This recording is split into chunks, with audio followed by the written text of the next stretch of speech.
Okay, good morning, everyone, and I'd like to call the meeting to order and welcome everyone in attendance. The committee has under consideration the estimates of the Ministry of Culture for the fiscal year ending March 31, 2024. I'd ask that we go around the table and have members introduce themselves for the record. Minister, please introduce the officials who are joining you at the table. My name is Glenn Van Dyken. I'm the MLA for Athabasca Barrhead Westlock and the chair of this committee. We will begin starting to my right. Good morning. I'm the deputy chair of this committee. I'm Nicole Goring, the MLA for the beautiful Edmonton Castle Downs. Welcome. Hi, Garth Rosewell, MLA for Vermilion Lloydminster Wainwright. Good morning, Tracy Allard, MLA for Grand Prairie. Rick McIver, MLA for Calgary Hayes. Miranda Rosen, MLA for beautiful Banff Kananaskis. MLA Jason Stephan, MLA for Red Deer South. Jason Loan, Minister of Culture, MLA for Calgary Foothills. I'll take the chance through you, Chair, to introduce my officials now. To my left is Deputy Minister, Ms. Heather Katakurani. And further to her left is ADM, Nathaniel Smith. And then further to the right, to the left, sorry, is Neelam Jata, ADM for Status Women. To my right is ADM for Finance and Senior Officer Jeff Dubon. Thank you. That's my official. And I also have a couple of ADMs in the gallery here. ADM for Heritage, David Link, and a couple of others on this side. Yes, our Francophone Secretary, Ralph. Thank you for joining us. That's my officials. Marie Renault, MLA for St. Albert. Janice Irwin, Edmonton Highlands Norwood. Good morning. My name is David Egan. I'm the MLA for Edmonton Northwest. And Honorable Ms. Isaac, if you could introduce yourself at this time. Good morning, Whitney Isaac, MLA for Calgary Glenmore. Thank you. I'd like to note the following substitutions for the record. Ms. Rosen for Honorable Ms. Armstrong Homeniak, Honorable Ms. Isaac for Mr. Walker. A few housekeeping items to address before we turn to the business at hand. Please note that the microphones are operated by the Hansard staff. Committee proceedings are live streamed on the internet and broadcast on Alberta Assembly TV. The audio and video stream and transcripts of meetings can be accessed via the Legislative Assembly website. Members participating remotely are encouraged to turn their camera on while speaking and mute their microphone when not speaking. Remote participants who wish to be placed on a speakers list are asked to email or message to the committee clerk, and members in the room should signal to the chair. Please set your cell phones and other devices to silent for the duration of the meeting.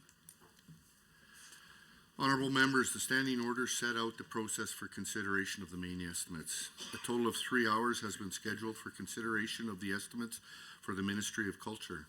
Standing Order 59, Section 1, Subsection 6, establishes the speaking rotation and speaking times. In brief, the minister or member of Executive Council acting on the minister's behalf will have 10 minutes to address the committee. At the conclusion of the minister's comments, a 60-minute speaking block for the official opposition begins, followed by a 20-minute speaking block for independent members, if there are any, and then a 20-minute speaking block for the government caucus.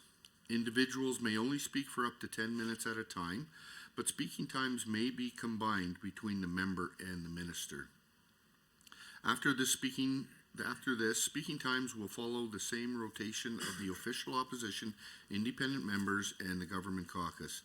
The member and minister may each speak once for a maximum of 5 minutes, or these times may be combined, making it a 10-minute block. If members have any questions regarding speaking times or the rotation, please send an email or message to Committee Clerk Aaron Roth about the process. With the concurrence of the committee, I will call a 5-minute break near the midpoint of the meeting. However, the 3-hour clock will continue to run. Does anyone oppose having a break? So we will try and do that about mid-meeting. Ministry officials may be present and at the direction of the minister may address the committee. Ministry officials seated in the gallery, if called upon, have access to a microphone in the gallery area and are asked to please introduce themselves for the record prior to commenting. Pages are available to deliver notes and other materials between the gallery and the table. Attendees in the gallery may not approach the table.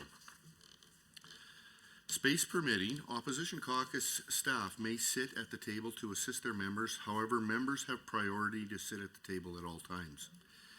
If debate is exhausted prior to 3 hours, the ministry's estimates are deemed to have been considered for the time allotted in the schedule, and the committee will adjourn. Points of order will be dealt with as they arise, and individual speaking times will be paused. However, the speaking block time and the overall 3-hour meeting clock will continue to run. Any written material provided in response to questions raised during main estimates should be tabled by the minister in the assembly for the benefit of all members. The vote on the estimates and any amendments will occur in Committee of Supply on March 16, 2023. Amendments must be in writing and approved by Parliamentary Council prior to the meeting at which they are to be moved. The original amendment is to be deposited with the committee clerk with 20 hard copies. An electronic version of the signed original should be provided to the committee clerk for distribution to committee members. Finally, the committee should have the opportunity to hear both questions and answers without interruption during estimates debate. Debate flows through the chair at all times, including instances when speaking time is shared between a member and the minister. I will now invite the Minister of Culture to begin with your opening remarks. Minister, you have 10 minutes. Thank you, Mr. Chair. Good morning, honorable members. I am pleased here with you today to discuss the most recent budget for the Ministry of Culture. Budget 2023 is securing Alberta's future. When arts, culture, nonprofits, heritage, sports thrive in Alberta, Albertans thrive in a great place to live, invest, and do business. The Ministry of Culture increases opportunities for Albertans to tell their stories and live their dreams. Whether fundraising for a cause, taking home sports trophy, inspiring others through your art, from dinosaurs to soccer, from books to concerts to cultural events, all bring economic benefits to our province. From encouraging film and television productions that broadcast our beautiful province to the world, to caring for and showcasing artifacts and places with great cultural significance, to ensuring our young people have affordable access to sports and recreation that increases their well-being, to making sure that Alberta is a place where all feel welcome and safe. The key function areas that this ministry supports include arts, culture, sports, community development, volunteer support, status women, and francophonie, which emphasize the quality of life for Albertans. Budget 2023 maintained the core funding across all key functions of my ministry. That is the top message I want to deliver to you. With stable funding and operating budget of $307.1 million, my ministry is working very hard to improve the quality of life for all Albertans, as well as support initiatives that create jobs and build strong communities.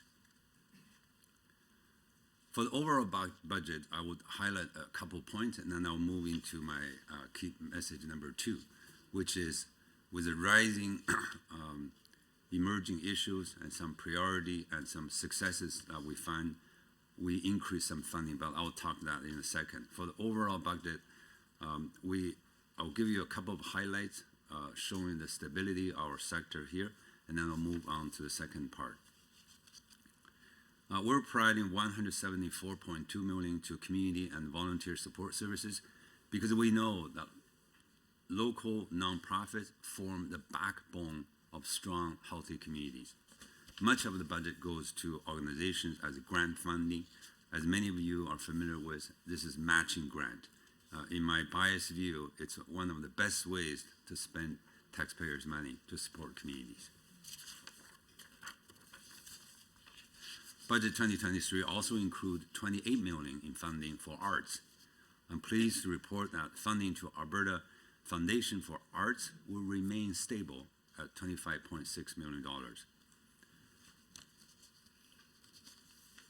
Within that part, there's $7 million budgeted for Alberta's Jubilee Auditorium. Some of you may know this. These are the crown jewels for our live event sector. We also have increased funding for Heritage Division to $50.7 million. This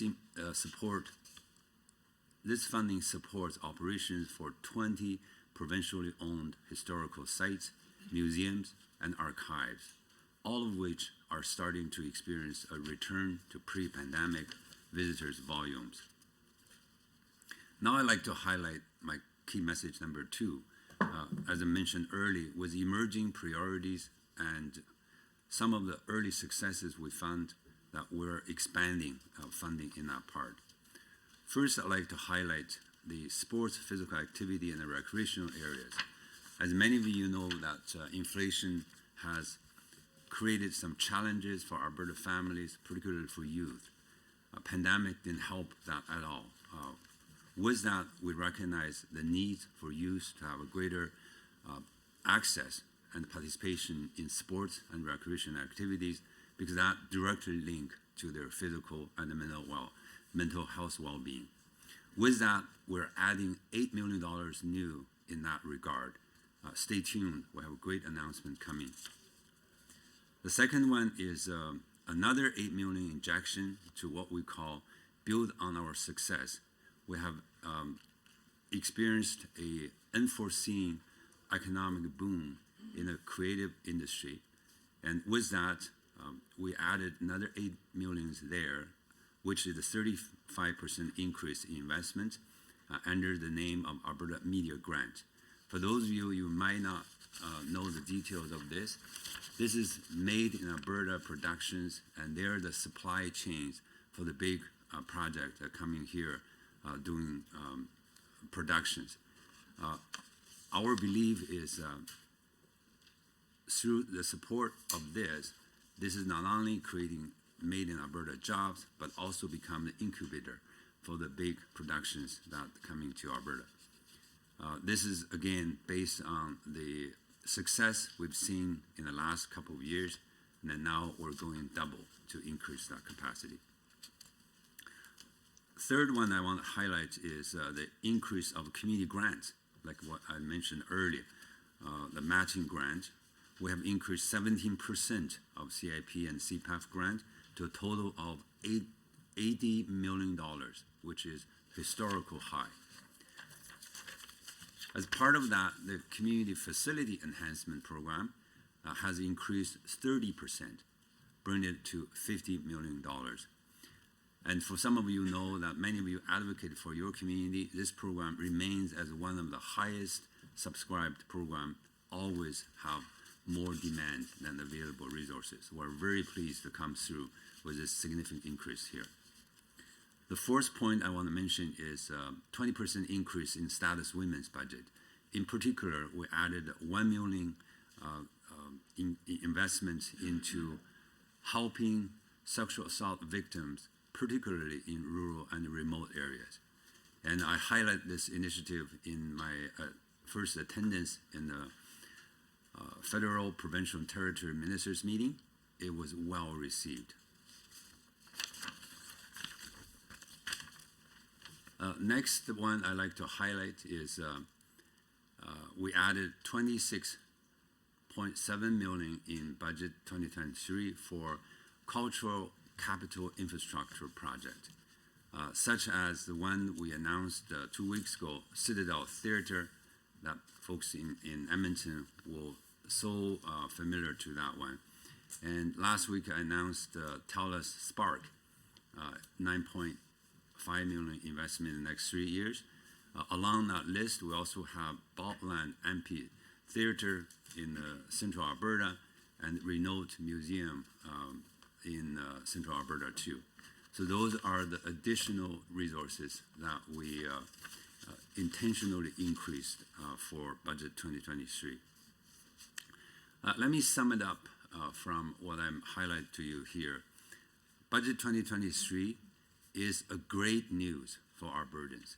Not only we maintained the stability for the core funding across all sections of this ministry, but also we intentionally increased those as emerging needs, such as I mentioned about inflation, induced greater needs, mental health because of the COVID, and so on.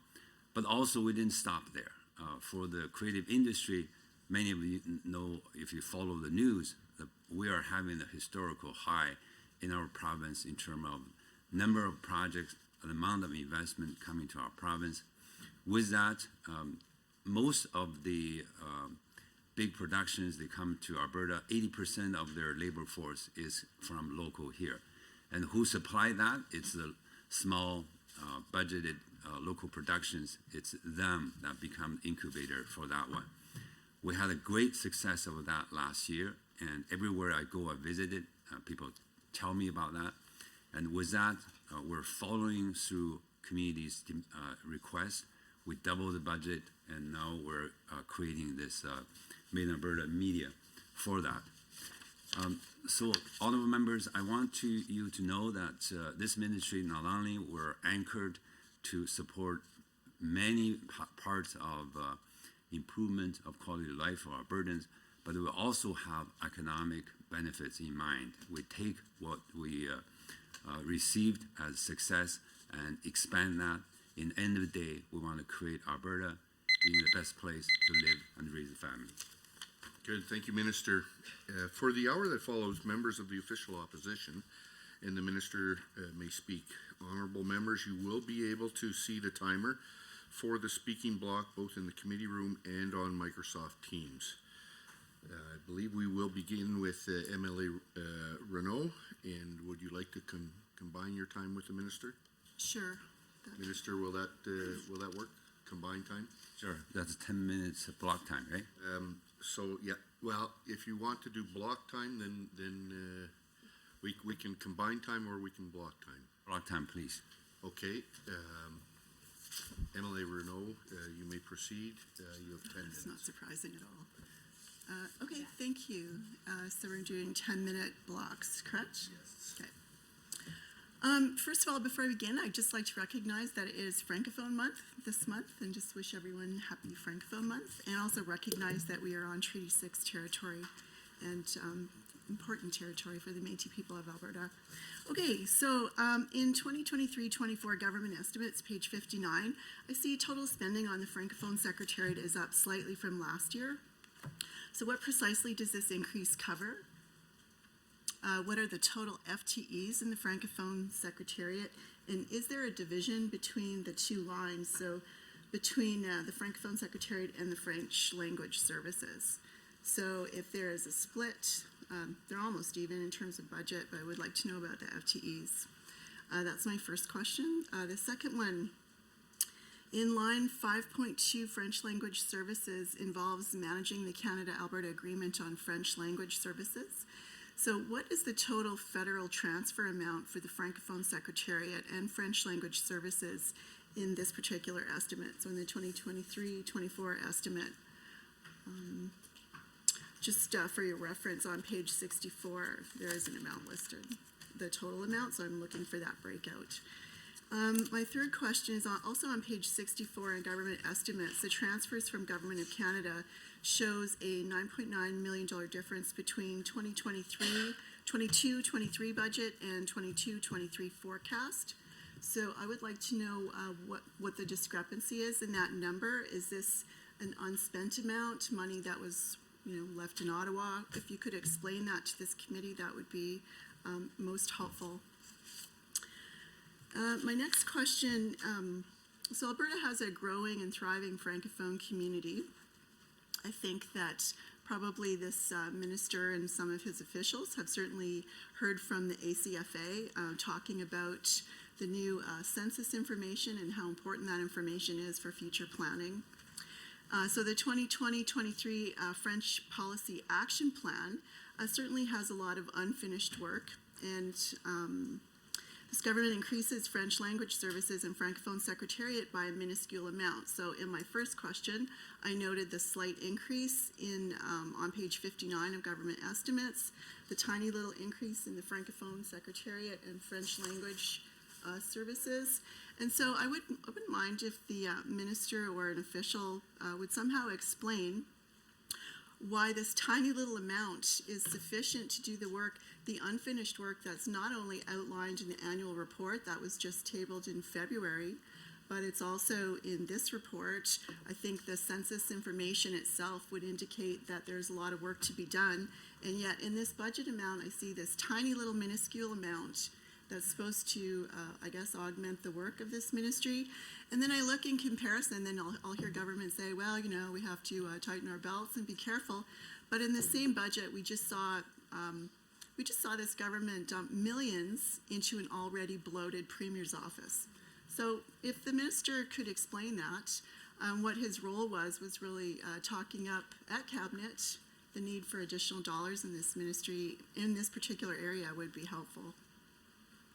And if not, if the minister thought the money was sufficient and the work was going along just as planned and there's no need for anything else, I would certainly like him to explain that.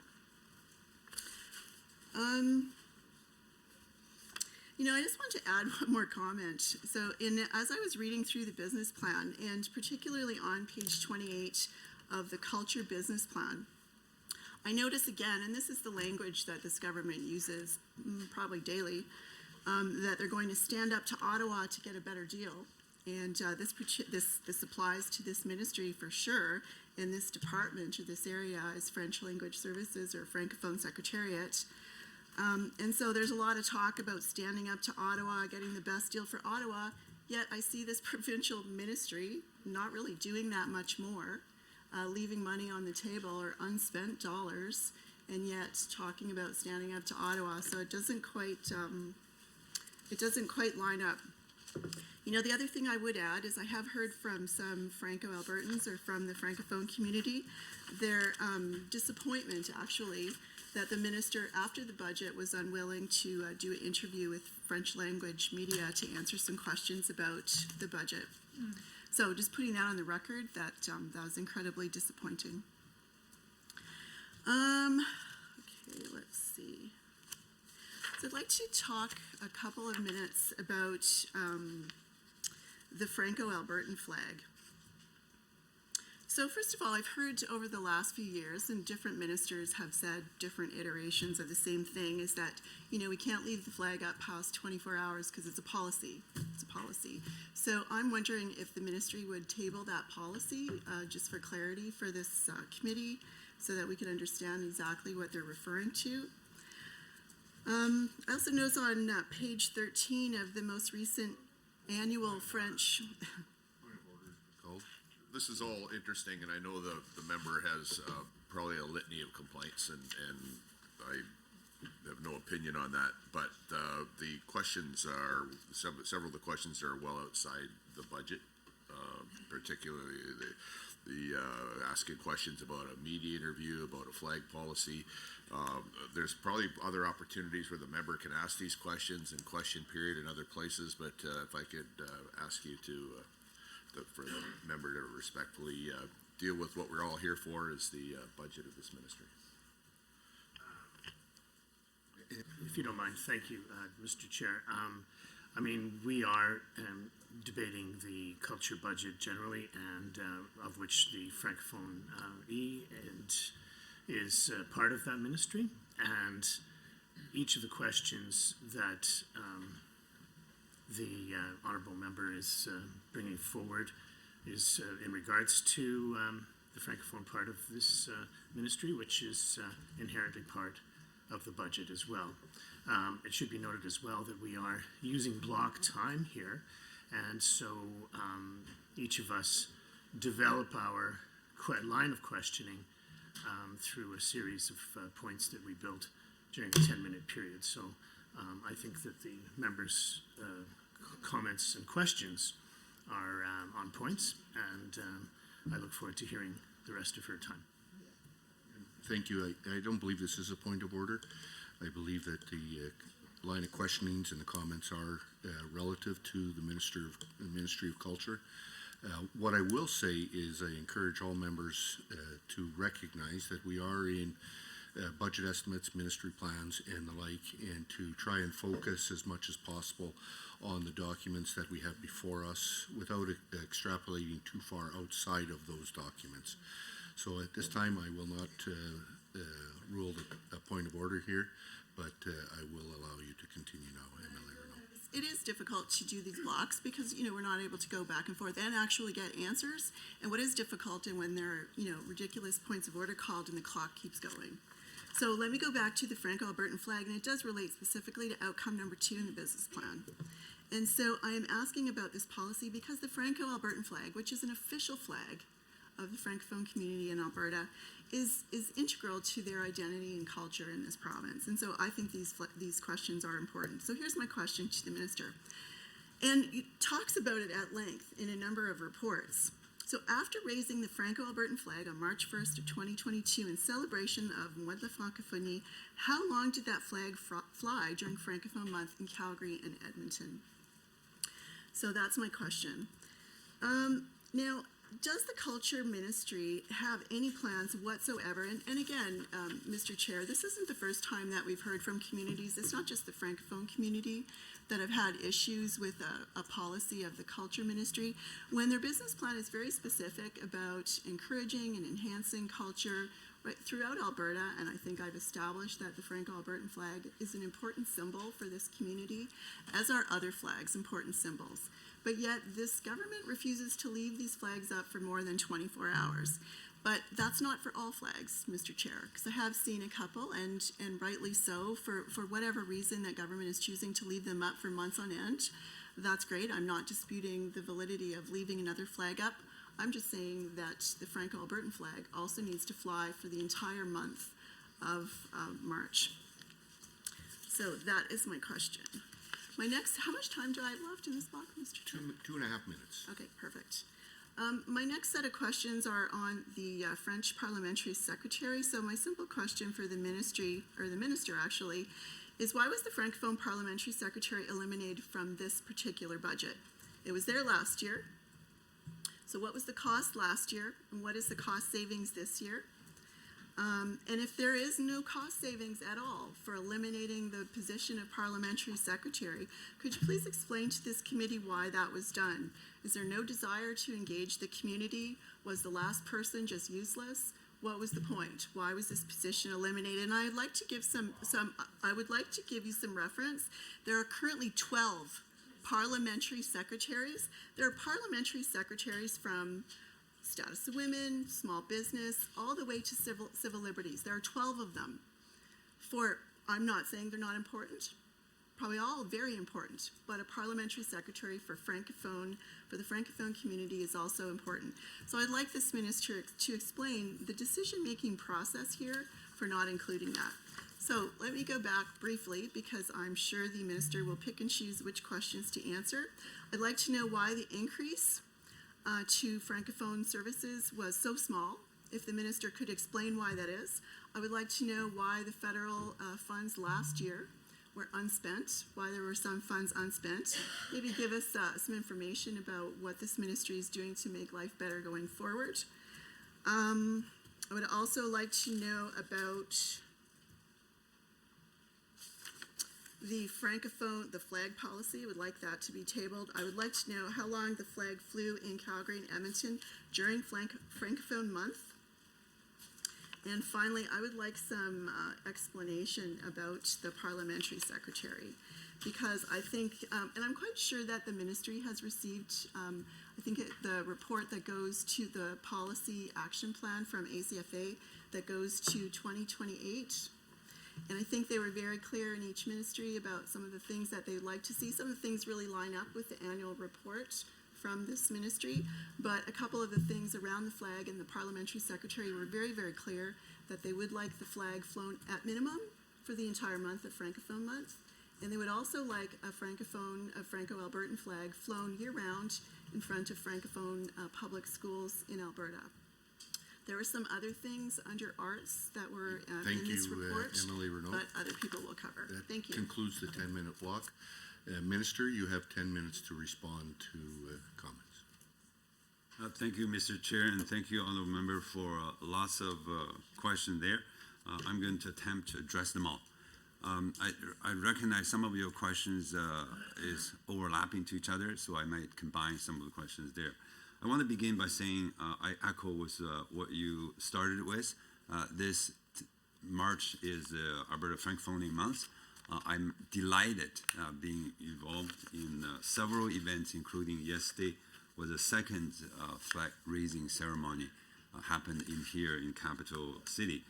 Last Friday, on the first day of March, I was there raising the flag with a special guest, Minister Lebrun from Quebec. That we happened to have a business meeting scheduled a long time ago. What could be better that he was there with us when we raised the flag, and it was terrific. I was very much enjoyed with that. Let me begin by saying your question about what's our budget for the Francophone Secretary position, and what's the full-time total positions there. So that is a very easy question. The total budget is $1.4 million for that office. We have 5 full-time positions. We have 2 temporary staff assisting that. So 7 people is the total workforce there. They do lots of great work. So I'm going to, some of the questions after I give you some high-level directions, I'd love to invite our French Secretary to answer some of the further detailed questions to help you with that. So that's about the question number 1. The other part you mentioned of with that amount, is that enough? The short answer is no. And even in my speech in reading the flags, we acknowledge French language is the second largest in Alberta after English. And we have over 200 years of history here for Francophonie Albertans contributing to our province. But the federal transfer money to this part is way out of proportion from where they give. So I have worked with my colleagues in Executive Council, in particular, Minister of Indigenous Relations and others, to advocate to the federal counterpart that we need our fair share. And I'm very pleased to share with honorable members in this committee that our significant community partners, including ACFA and others, they're 100% on par with us in terms of advocacy work. My invitation is to our opposition, why don't you work with your federal Justin Trudeau, Jasmine allies to join us to advocate for Alberta to have our fair share of the Francophone transfer, which I don't see any of you anywhere advocate for that, yet you come to this committee making that demand. I'm actually wanting to direct your energy to the right part. Join us, collectively advocating for getting our right portion of the federal transfer for that one. I'll carry on to the other questions. In the French policy reviews, I am very pleased to share with our committee when we release that 5-year review. By and large, the conclusion is stakeholders saying the direction we've been working on and the accomplishment we have received to today is what the community wants for. There's a lot of affirmations of the work has done there. Along with that, of course, our job is not done yet. We want to continue to strengthen that sector with resources, with added services there. And this unfair, in a proper proportional federal contribution to this was recognized in that consultation, in that paper there, along with other recommendations that with the current economic booming that we're experiencing here in Alberta, we want to make sure Francophone Albertans are benefit equally but not less for that economic great momentum, so that there are some elements added there for future work. I want to give my Francophone Secretary a chance to elaborate. Is there anything more regarding to the Francophone policy and the reviews and the action plans that, for the details, Raul, you can help me to elaborate? Yeah. Thank you, Mr. Chair. I guess the question that I'd be able to add. Excuse me, I would ask that you introduce yourself for the record. Of course. And then you can proceed to answer the question. Réal Poirier, the Executive Director of the Francophone Secretariat at the Ministry of Culture. I'd like to address the question of the flag raising policy. So the flag raising policy that we refer to is the Flags and Flag Use Half-Massing Guideline in Appendix 3 related to the courtesy pole rules and process. The display of flags and banners on the courtesy pole shall be determined by the Chief of Protocol and would be for 1 day from sunrise to sunset. And so the Franco-Albertan flag would have been raised at McDougall Center and the Queen Elizabeth II building from the moment of the event to sunset on the day of a flag raising ceremony. Thank you so much, Mr. Perel. I also want to add that with regarding to the Francophone policy, Alberta Frank language policy review, there are 8 specific recommendations moving forward too. I just want to quickly highlight so all committee members have the benefit to have that. First 2 point is there's changes to how we present this overall policy there. There's some what we call administrative changes in terms of language we use and how we introduce the subject there. Then the next part is a communication framework that emphasizes that we need to maximize available resources rather than just working with what we currently have. So that desire for advocacy to bring the fair share on the federal level is right there. Fourth part change is emphasized on the concept of active offer in the policy instead of being footnoted some areas there. So we become bold, become very upfront with what the needs are and what we want to be. The fifth point is include court services to the policy work that expand the scope of Frank language policy, include that part.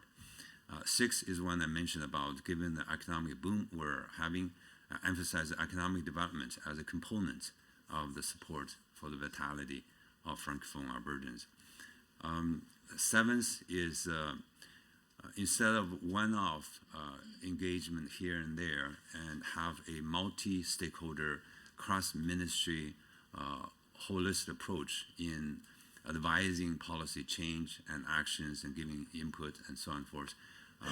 So it's taking the next gear to a more comprehensive approach in doing so. The last one is changing the review period from 5 years term to 8-year term.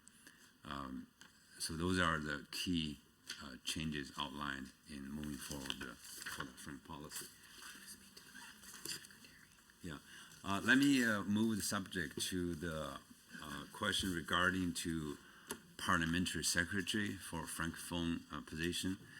I want to emphasize this, that the ministry is responsible for Francophone secretary and ministry and also responsible for the coordination of Alberta's French policy. We are focusing on those work directly as you hear me talking about this from my duty as a full ministry here. And I am very pleased that we have the advisory council that working very closely with us, and plus the ACFA, very active stakeholder, very much engaged with us, and even join me for the flag raising ceremonies and speaking That there. concludes that 10-minute block. We move now to MLA Goring, Deputy Chair, for the next set of questions. Your 10 minutes starts now. Thank you very much, Mr. Chair. Minister, I would like to go back and forth if that is something that you are open to doing. I like to keep this block time. Okay. That's unfortunate because I was hoping that we could have more of a conversation going through this. I know that this is your first time in the estimates for the Ministry of Culture, and I welcome you to that. I would just like to note that you are the third minister that has been representing this ministry. And since the start of the Ministry of Culture under your government, it has been dismantled, and I believe now there are 5 ministers responsible for what we had when we were government as one ministry, and 2 provincial or parliamentary secretaries that are also responsible for what was previously known as culture under our government. So that's 5 ministers, 2 parliamentary secretaries under this government, and I note that there are a lot of staff in this space, and so I'm hopeful that because the ministry has been changed so much that we will be able to get some of the questions answered regarding this budget that's been put forward. So I would like to start by welcoming some Grant MacEwan social work students that are joining in the gallery today, and everybody that's watching online from Culture. We have artists and individuals involved in film that are closely paying attention to this ministry, because what we've seen over the years through the budget is that there's been a lot of promises, a lot of beautiful language supporting the arts and culture. However, we haven't actually seen that in terms of actual support from government. So I would like to start, Minister, by reflecting on some of your opening comments, as well as page 7 of the fiscal plan. The opening statement is Alberta is the best place to live, work, and raise a family. And so I believe in that statement 100%. What I'm curious about is how your government and how the culture ministry is contributing to that. What I hear over and over from Albertans is that they are struggling, and that they are in a place where affordability is top of mind. And those that are in the culture industry, in the arts and sports, in nonprofits, they're struggling.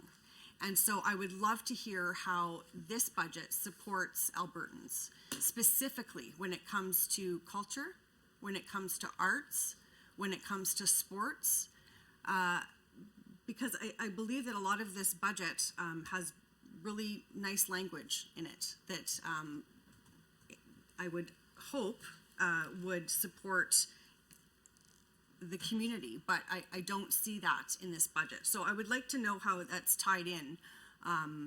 If you could articulate what the Alberta Advantage is currently for the arts and culture community. I would like to know how, specifically, how you've invested in the arts and culture community to include them in that Alberta Advantage. I would like to know if you could articulate how you're supporting art and culture industry in terms of business resources available to the arts and culture community. And my understanding of the grants that you mentioned, that they are a one-time grant.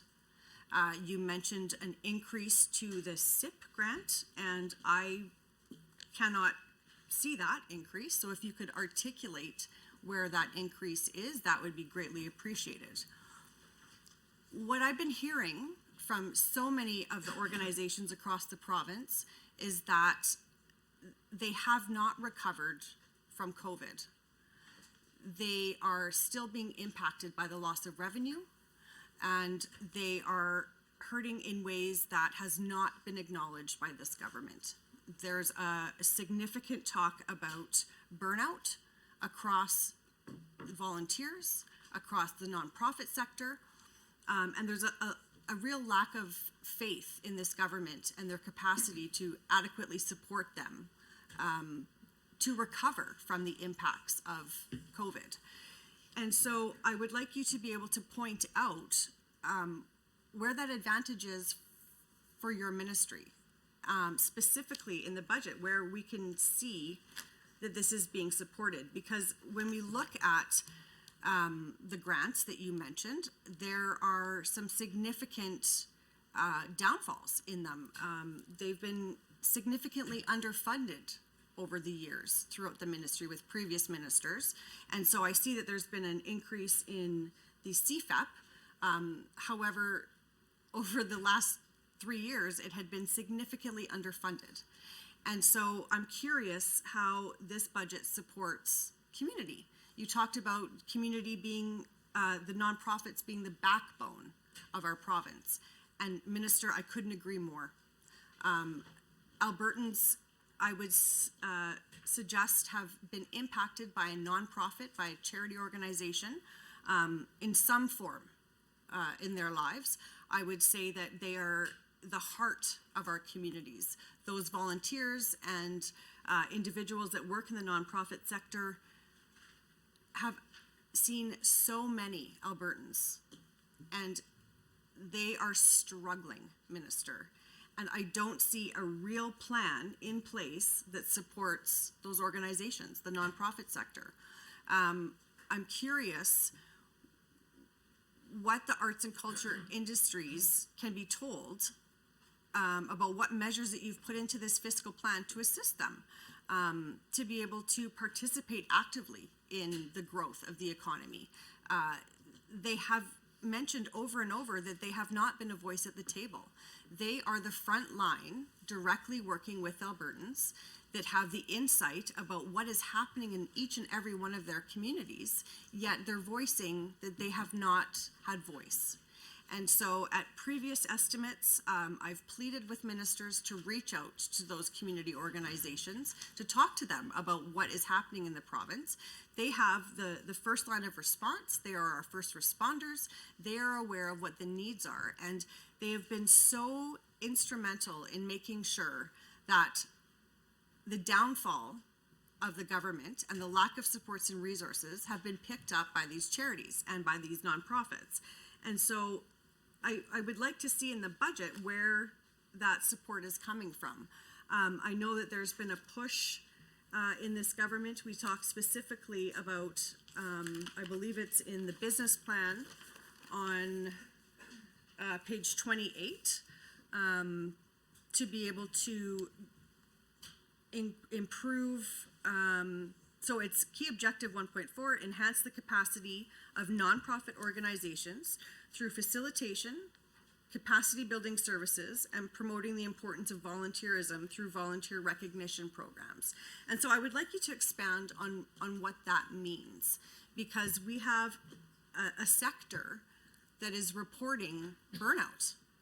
They have reported that the amount of complex cases that are coming through their doors is not only burning out staff, and they have a really difficult time retaining staff, but the volunteer component of that all across the province is struggling. They're citing significant mental health impacts. When we have a government that 2 sessions ago, I believe, decreased access to post-traumatic stress disorder,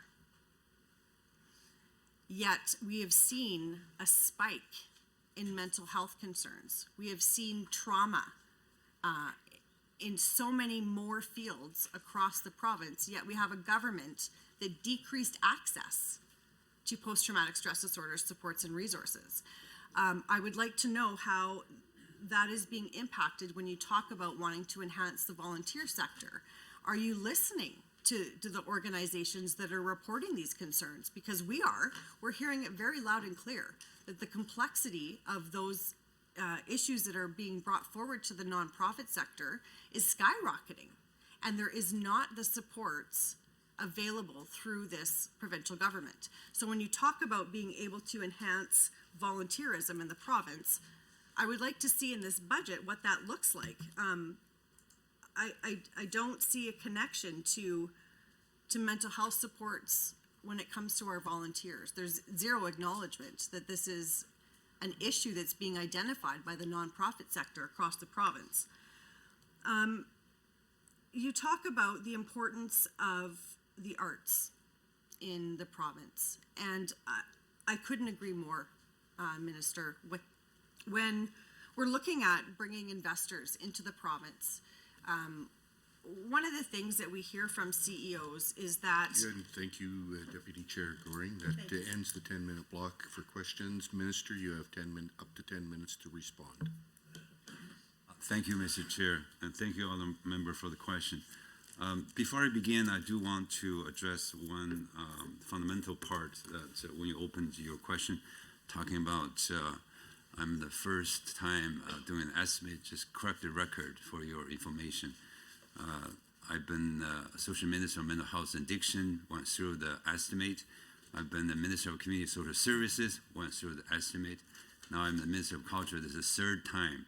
Another question that general one is just on the record, just so for your information. When you talk about the number of ministers change and so on and forth, what I like to see, what we bring to the table is a diverse background from multiple points of experience to this, and to me, that's a strength, not a weakness. So that's the forefront I want to begin with. I also appreciate, as opposition member, you oftentimes want to, say things which is not quite true, but just, even the things we agree on, you would put a different slant on that. Let me tell you this, I recognize that, but I also want to draw your attention that number and fact, in the end of the day, stays true, that don't get changed. So let me rephrase your question about the increased demand, the mental health components of that, the complexity of that, and absolutely, that's why we have Budget 2023. That's why we maintain core funding across the ministry. That's why we significantly increase a couple of that. Let me read the number again, because numbers don't lie. For the community support part, we have 17% increase for community grant. That speak of both CIP you talk about and CPEF.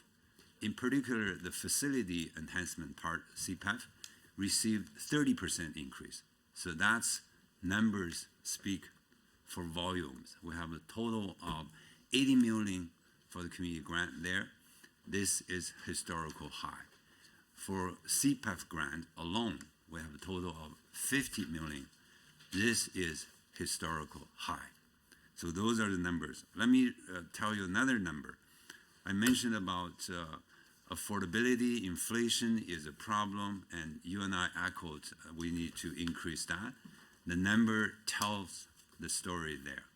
We doubled our investment in there. Now it's 8 million for affordability, access to sports, recreation, particularly for youth. This is in recognition of what pandemic has done the damage for youth and how a high demand that youth want to be able to access physical sports and recreational activities, not only for their physical well-being, but for mental health. Let me keep going one more item for the numbers so that we don't have any dispute here. 28 million infrastructure investment from Citadel Theater here in Edmonton to TELUS Sparks in Calgary to two more in Central Alberta. We are investing in those culture-specific capital infrastructure there because we wanted to sustain the sector here to make Alberta, contributing to making Alberta a best place to live, to work, and to raise a family. So on that part, I think we're on the same page. Once again, number speaks volume. than political rhetoric. Let me tell you another part that you ask about the nonprofit part that wanted to have us support them.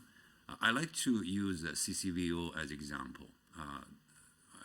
Even before I stepped into politics, I was a civil servant in City of Calgary, representing FCSS funder. CCVO was started by FCSS Calgary, Calgary Foundation, the United Way. Three of us are the founding members, giving birth to CCVO. Let me tell you this, Karen Ball, the current executive director, is I call it second generation leader there after the founding members now retired. They carried the torch and worked through the sector, not only helping with systemic issues, capacity building, and others, and they voiced to me in person, we need to grow CIP, CPEP grant, and particularly CPEP, because as you all know, when we were enduring coming back from economic downturn, that is time to invest in capital project and that create jobs, but also have long-lasting impact. It is because of their input, along with many others, that we came to where we are today. And I am very pleased to share with you that when I championed this cause, went through the process, including convincing my Treasury Board colleagues that this is very much needed, I was very pleased. In the end of the day, we all came to the same conclusion. That's brought us where we're today. So just for your information, once again, the number speaks volume of what we actually accomplished here. And another part is I'd like to get some, you mentioned about what we did for the culture industry. I want to cite some successful stories here. Just give you not only the numbers, you got that one, but it also give you anecdotal real stories so that the emotional support and the rational numbers can speak together. First example here is Alberta Made Production Grant funded for Before I Changed My Mind. This is a small production. The script was named by CLAAD list, a curated list of 10 most promising LGBTQ plus inclusive screenplay writers in Hollywood by Sundance in 2020. The film went on to be premiered at Locarno Film Festival in Locarno, Switzerland, and has received numerous awards, including Best Script Feature, Best Screenwriter, Best Cinematographer from Alberta Film and Television Awards. Another example, the documentary of Katuki Topi. I'm not sure pronunciation is right, but it's first language. It's the name is The Horse He Never Rode. Was featured as part of the GEMS Absolutely Canadian documentary series and showcased as official selection for the 2022 Imagine Native Film Festival, the largest annual Indigenous media arts event in the world. The documentary was funded through the Alberta Made Production Grant from this ministry. So here are some tangible, real examples that, beyond the numbers we talk about, those are the real stories happening in life. It is because of, those, real life-changing stories there, and the numbers and so on and forth that prompted us to make the budget change that we are talking about today. Let me go back to another part that you mentioned again regarding affordability. I think the inflation, no doubt, is one of the current most challenging day-to-day issues affecting all our burdens. And we, our Ministry of Culture, want to make very, very tangible contribution to that. Let me run some of the list of the things we've done improving accessibility and removing financial barrier for folks there. Experience Alberta's History Pass is one program we created. We operate that provincially towards all the heritage sites and facilities with several fee admission substance assistance program there. Alberta Cultural Days, last weekend in September, Seniors Week and Family Day, those are all free passes given to Albertans for those special occasions. Free admission for Indigenous people at Royal Alberta Museum is another example of making sure the financial barriers won't become a challenge for Indigenous communities to access that. Free admission to children Thank you, under Minister. the age of 7. That concludes that 10-minute segment, and we will move to MLA Irwin for the next set of questions from the official opposition. You have up to 10 minutes to ask your questions. There is about 17 minutes left in this block of questions. Perfect. Thanks, Chair, and thanks everybody for being here on Treaty 6 territory on this lovely morning.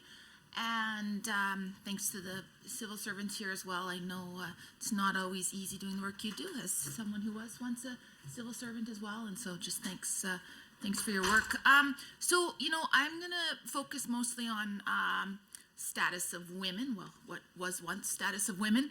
And, you know, I can mention that I'm having a bit of a deja vu from last year's estimates once again, even though some of the people around the table have changed. But of course, you know, as I noted, status of women doesn't really seem to be a thing anymore. So I am left asking, you know, what this government thinks about half of the population. And so it is interesting that the minister mentioned status of women in his opening remarks. So let's get into some specifics if we can. So I am going to refer to the business plan here, page 27, which notes that culture is committed to increasing gender equality, preventing gender-based violence, and supporting women's participation in the economy. And so obviously that sounds like a pretty admirable thing, but I do wonder where the evidence is to support that anything is being done on that front. And of course, there's sort of 3 pillars to that statement. So, and again, given that status of women has been, you know, essentially eliminated, I'm doubtful.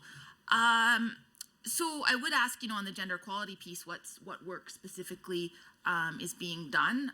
Again, because I don't see you know, any key objectives supporting that work.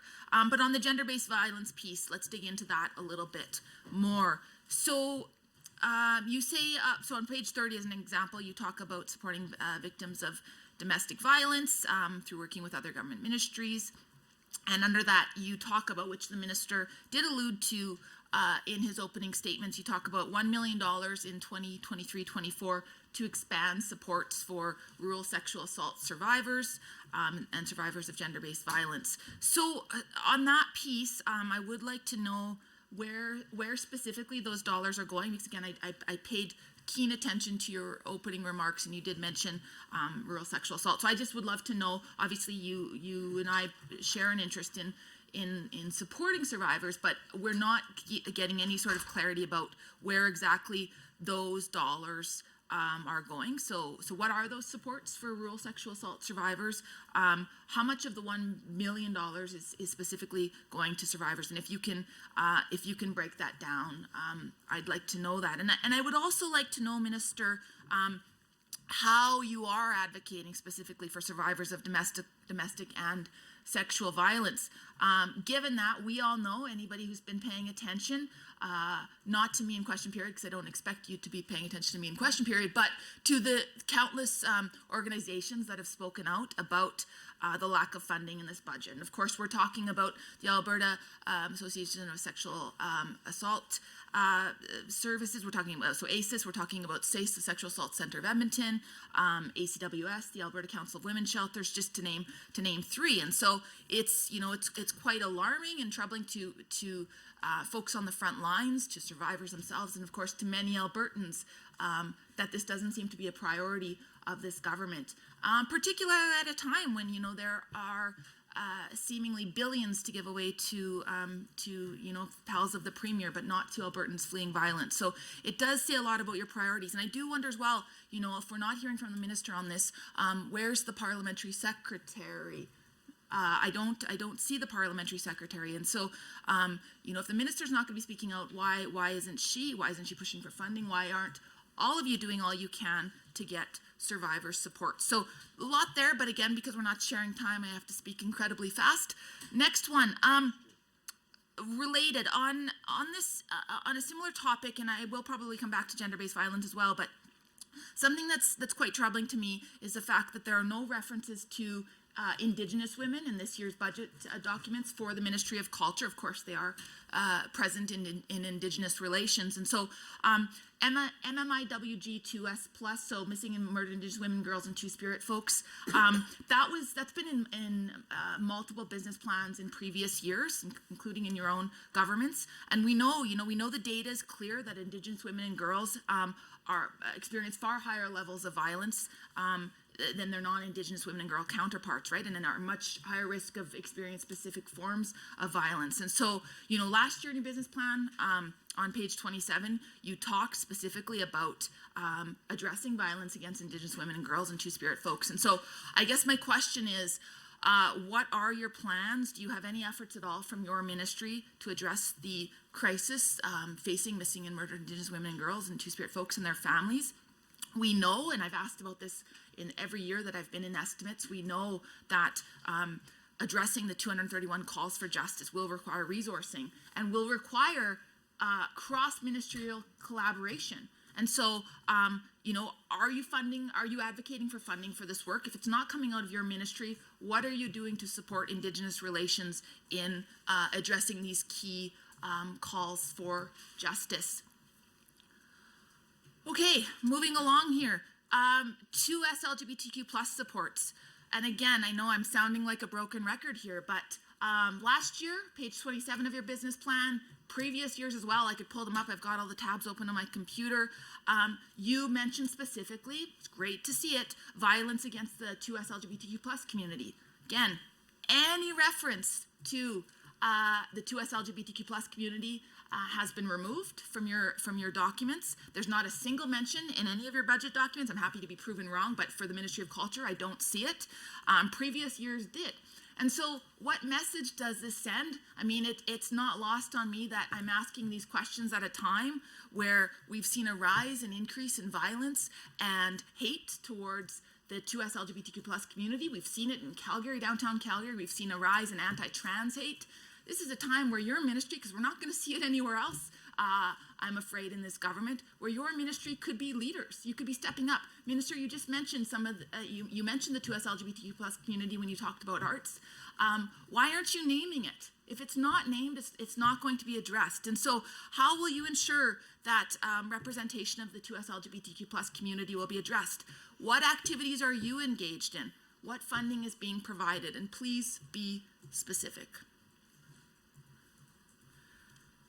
Okay, so I'm gonna maybe go, I'm just looking at my time here. So I'm gonna come back to a few other topics that I have, but just on the same topic of gender-based violence in particular, because of course you can imagine we have a number of stakeholders who are asking these questions. And you know, I'll come back to gender-based violence by talking about the meeting which you alluded to. I must, you know, again thank the minister for being the voice of all Alberta women at the Federal, Provincial, and Territorial Forum of Ministers. I am still shocked that there wasn't a single woman MLA who could go there, but I'm sure you were a strong voice for us all. Anyways, according to the release from that meeting, a number of key issues were discussed, and at that meeting, FPT ministers endorsed the National Action Plan to end gender-based violence. So what I want to hear from you, Minister, is how did you explain, or how can you explain that your government is supporting the action plan? Again, I see one reference to gender-based violence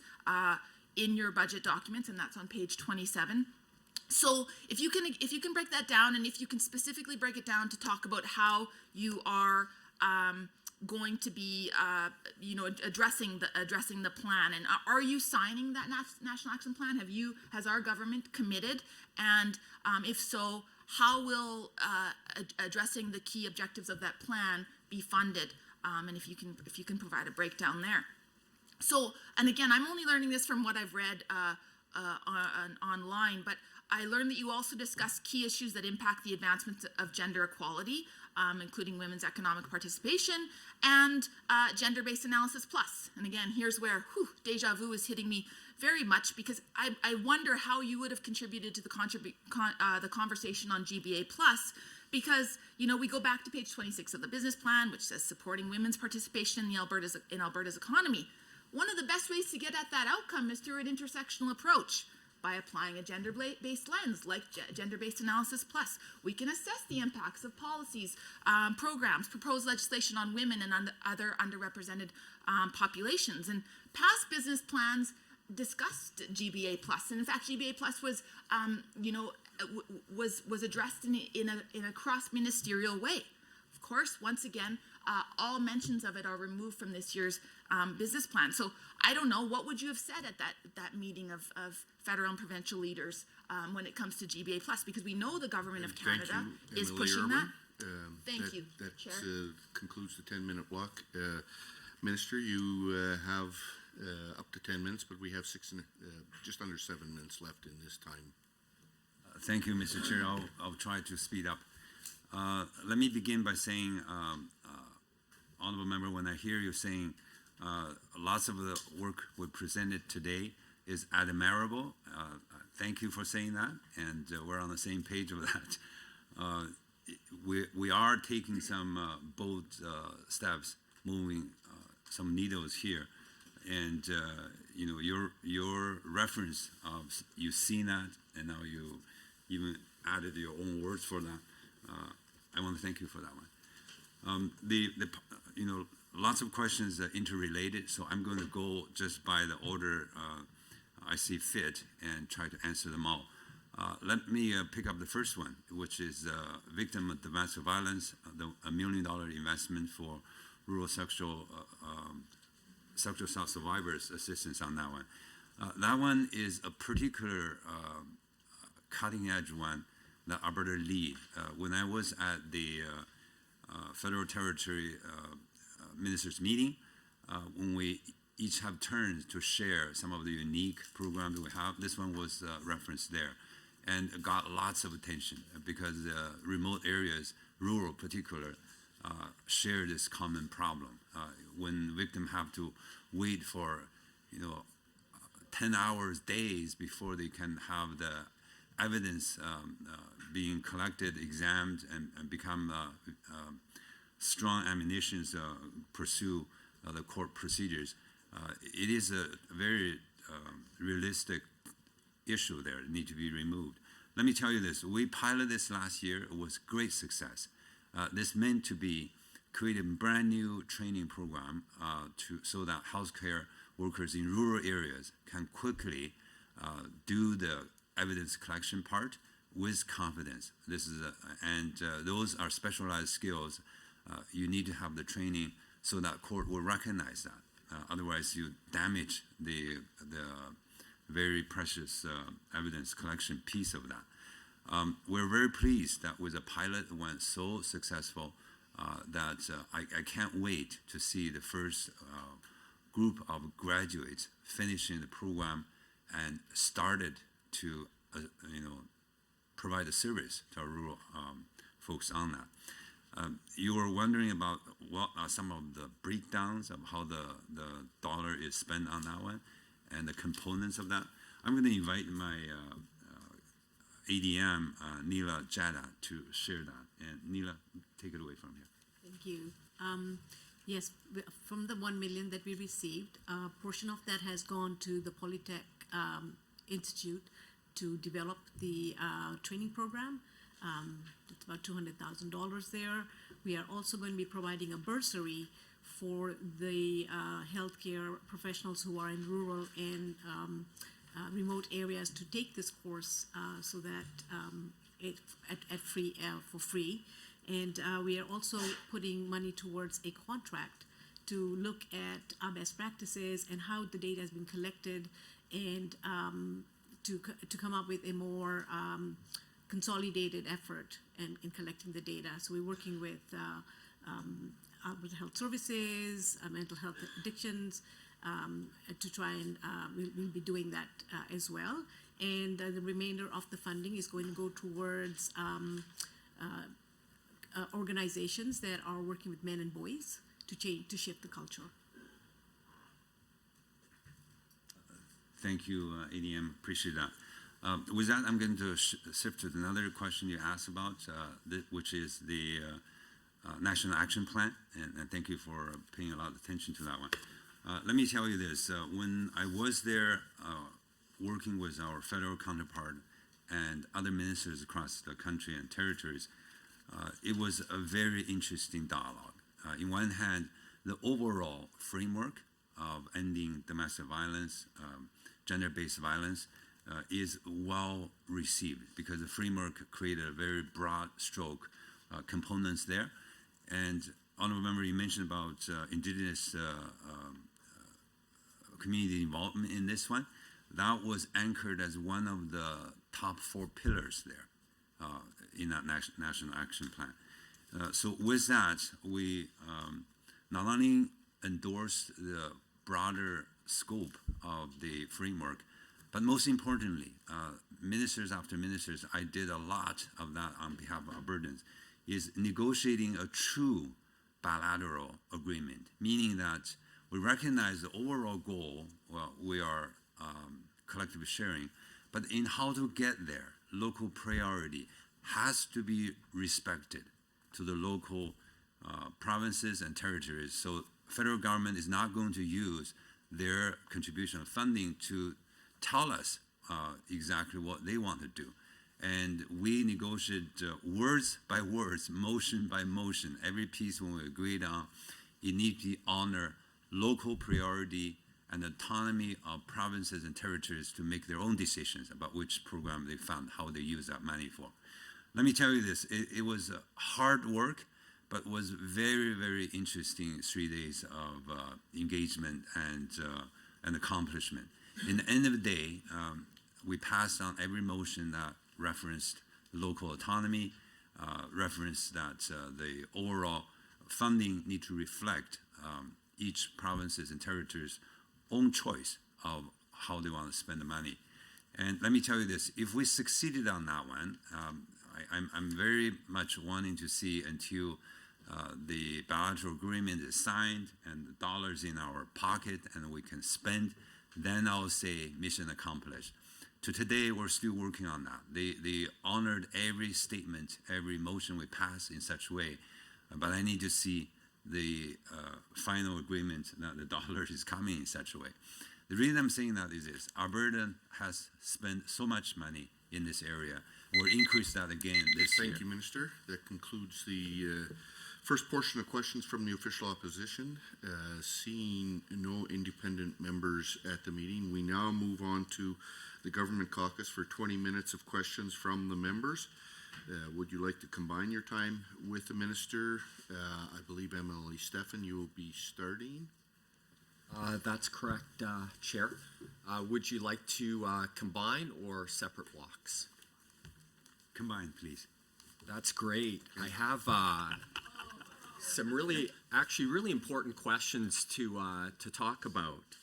I know that looking at Performance Indicator 1B on page 29, it shows that charity expenditures increased from 32.8 billion in 2017 to 38 billion in 2020.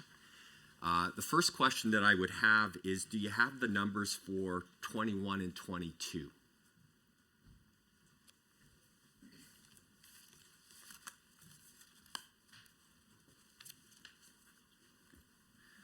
thank you for that question. We need to combine the challenges. I got to flip to the right page of the question. So thank you so much. Let me take a bit of time.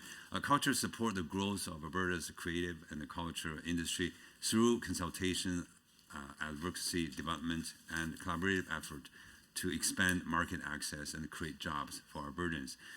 Investment in Alberta's culture industry diversifies our economy. As Alderman member, I know you are a champion for this, and I really admire the way that you brought many of conversation to our caucus and discussions there. So when we create jobs, we share our share of the culture part and the perspective, and our stories provincially and nationally get shared in a global stage too. Alberta's culture industry include the film and television sector, book and magazine publishing sector, and sound recording sector. The Alberta Media Fund provide financial support to culture industries through the following program: book publisher operation grant, magazine publisher grant, music organization operating grant, culture industry organization project grant, culture industry support organizations operating grant, culture industry initiative grant. Additionally, the department is working with Alberta Music and the Western Anthem Group to build on a prior Alberta music ecosystem study to leverage additional opportunities for significant economic return to our province. Great. I thank you for that discussion. I want to kind of turn my time and focus on charities for a minute here.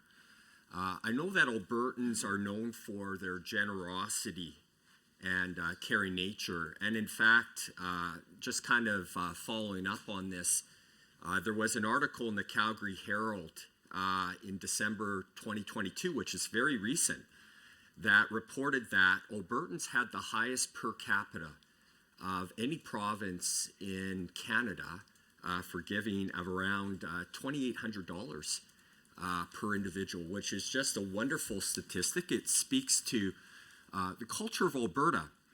And furthermore, there was a Fraser Institute study, a generosity index that for 2019 also said that Albertans had the highest per capita giving.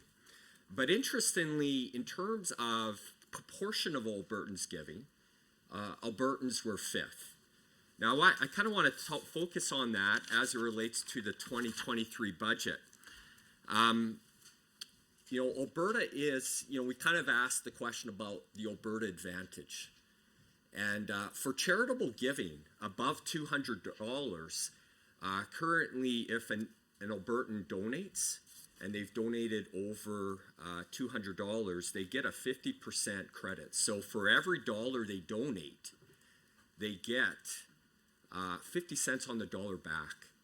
And isn't it wonderful trusting Albertans to identify the charities that they love and care about and support them in giving to those charities that matter most to them?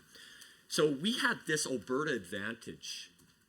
We have this awesome, most competitive tax credit out of any other jurisdiction in Canada.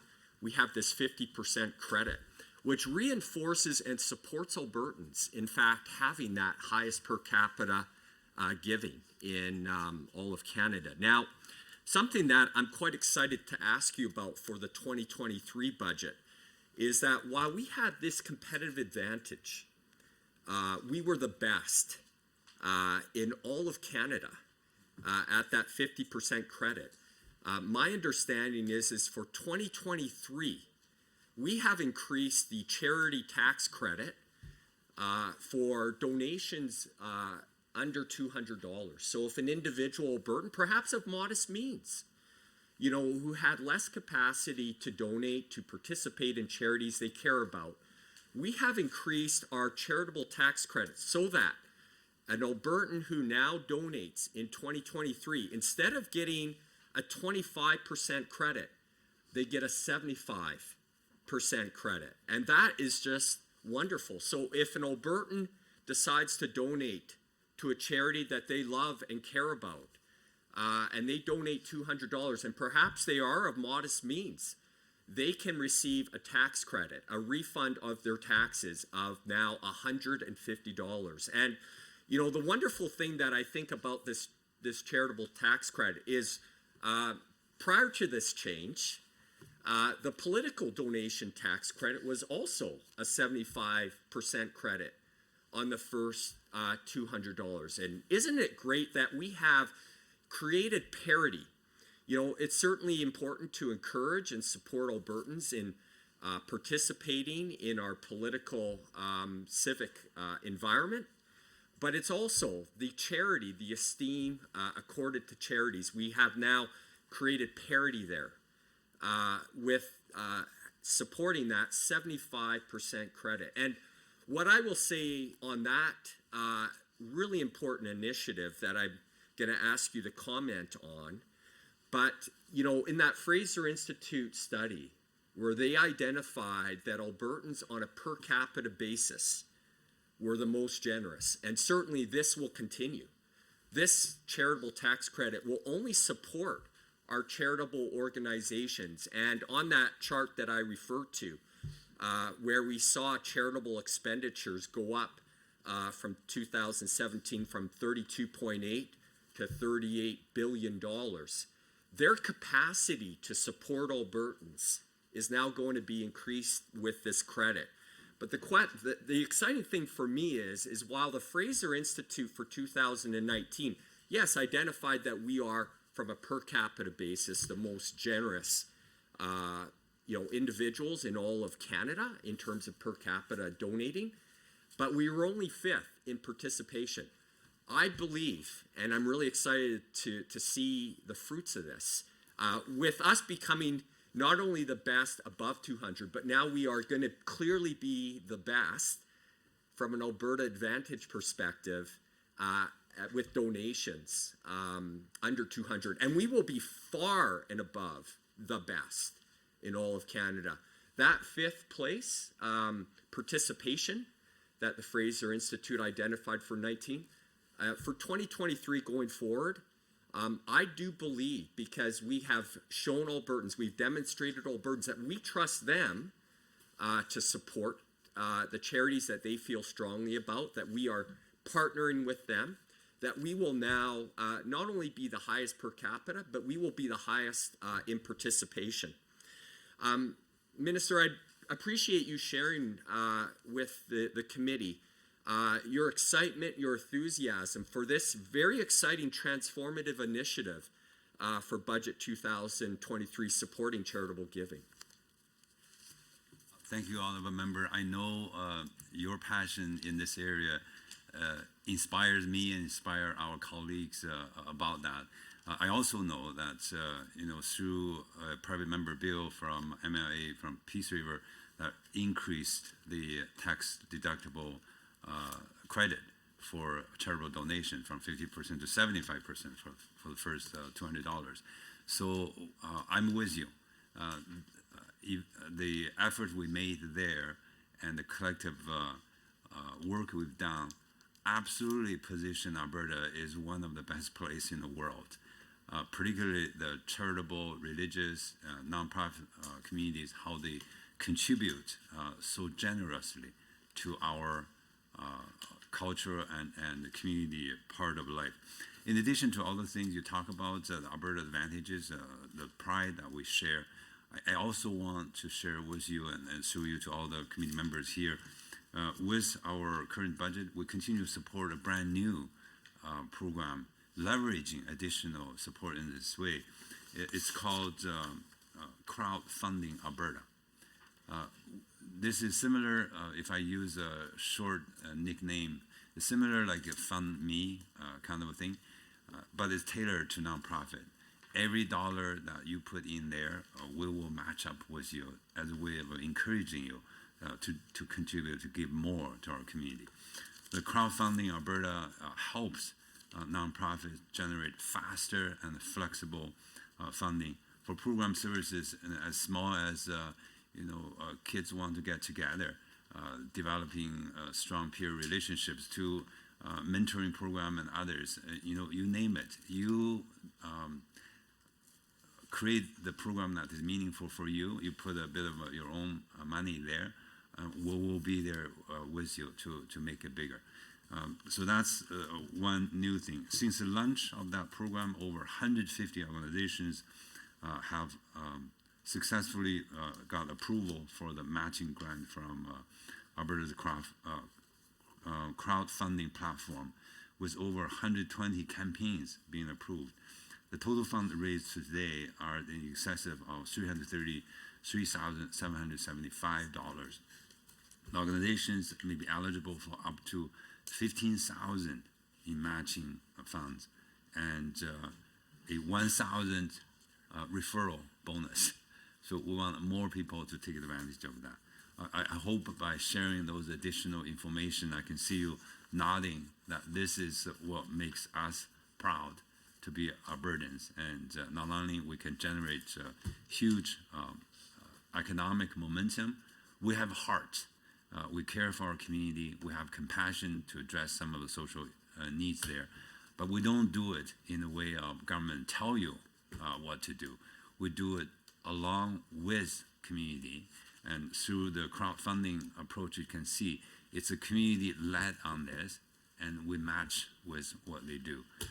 To me, I am so proud and so privileged to be in this position, to work in such area and to expand our level of impact and the level of support to our community members. Thank you with that, Minister, and it is really based on the principle of trusting Albertans and partnering with them in supporting many great causes that they love and care about. I will now cede my time to my colleague, Member Roswell. Very much. Yeah, and, and some people give money, and that's a great thing, but a lot of people give of their time.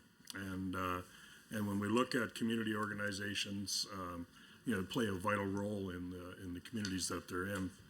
And, you see them all, there's just so many people that get involved in that, and they really give a lot of their time. So I'm looking at page 60 of the government estimates, and I see that the community facility enhancement program budget will increase by quite a bit, from $38.5 million in budget 2022 to $50 million in budget 2023. So can you please outline some of the ways that these funds are currently being used to support Albertans? Thank you so much, MLA Roswell. Before I answer your question, I do want to have a chance to say thank you to your strong advocacy to your area, that I know you brought so many proposals and visit my office so many times. Sometimes when I see you coming, I say, here he comes again. But the good news is I know of fact that you've had quite a few successful applications in such areas. That good on you and good on your community there. That through such grants that lots of nonprofit and the communities benefit from that. So thank you for that one. Back to your question about the increase. Yes, it is because of the work that you and others are advocating. We recognize the need for growth in this area. In particular, during changing from economic downturn to coming out of the pandemic,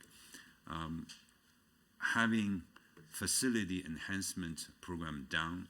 This is in part addressing the capital needs for our community, have a long-lasting effect even after the pandemic. We have increased funding in this area from $38.5 million in last year to $50 million this year. This is a whopping 30% increase. One of the few largest asks when I went to Treasury Board. I am very satisfied and very grateful for colleagues like you and others supporting me moving in this direction. I believe through all of you, this representing a demand from Albertans and the broader community is waiting for us to step to the plate to be the support that they needed. I can't thank you more than enough for being the voice and help us accomplish there. And I look forward using the increased grant to expand our scope of work and influence in our community. Thank you very much, and I appreciate your enthusiasm behind helping. And you were talking about the additional funding and what it might go to, and I'm not sure if you can identify some specific project types that the funding might go to. I'll speak on a broader form. I'm going to give ADM a chance, Mr. Nathaniel Smith, to further articulate that details. From a policy direction point of view, we speak of instead of just grant open for anything, we do want to make sure we have some themes, some priorities. We all know the pandemic negative impact to our community, particularly complex mental health issues. So that was one area that I particularly asked for as we move forward. We'll give some consideration in that area. The other part is after 3.5 years of hard work, and we finally see the beginning of our new economic booming time, and we want to make sure that community benefit from that economic aspect too. So proposals that related to further help with job creation, increased capacity for employment, and people can fulfill their full potential, whatever way, shape that is meaningful for them. Those need to give some consideration in the context of economic performance and prosperity. So I will stop there, and of course the program has broader criteria. We also modified the intake time, and those are all changes according to the feedback received from community. So I'm going to turn this to my ADM, Mr. Smith. Thank you, Mr. Chair. The Community Facility Enhancement Program has two funding streams, which we call CFEP Small and CFEP Large. So CFEP Small provides funding up to $125,000 per project. We have 3 intake windows throughout the year, January 15th, May 15th, and September 15th. So it gives communities an opportunity to get their projects in order and to present their applications throughout the year. The CFEP Large funding stream funds projects that are above $125,000 to a maximum funding amount of $1 million. And we have an annual intake for that program due to the larger size of the projects. CFEP is a matching grant program. So for every dollar that's invested through CFEP, we've realized a community investment or economic return of $4 or more per project. So primarily, we look at projects that address community identified need. They demonstrate community involvement. They illustrate the ability of the organization to execute the project through both their history, organizational capacity, their financial ability, and generally the amount of support for that project in the community. And then we also, because there is a matching component, we look at demonstration of the organization to provide the sufficient matching resources to complete the project. So I can speak to some of the projects which we funded in the most recent year. So, for example, we've provided $550,000 to the Leduc and District Food Bank Association to purchase 2 additional bays. So this will increase the size of their facility by 7,200 square feet to support increased demand on the organization's services. We provided $125,000 to the Dunmore Community Association for the construction of an all-season facility. So this will serve the community meeting space for special events and sport and recreation facilities and programming. And then just another example, we provided $63,400 to the Woods Home Society for park and playground revitalization of their George and Annie Wood Park. Okay, that concludes the first block of time for the government's members' questions. We now move to 5 minutes of questions from the official opposition, followed by 5 minutes of response from the minister.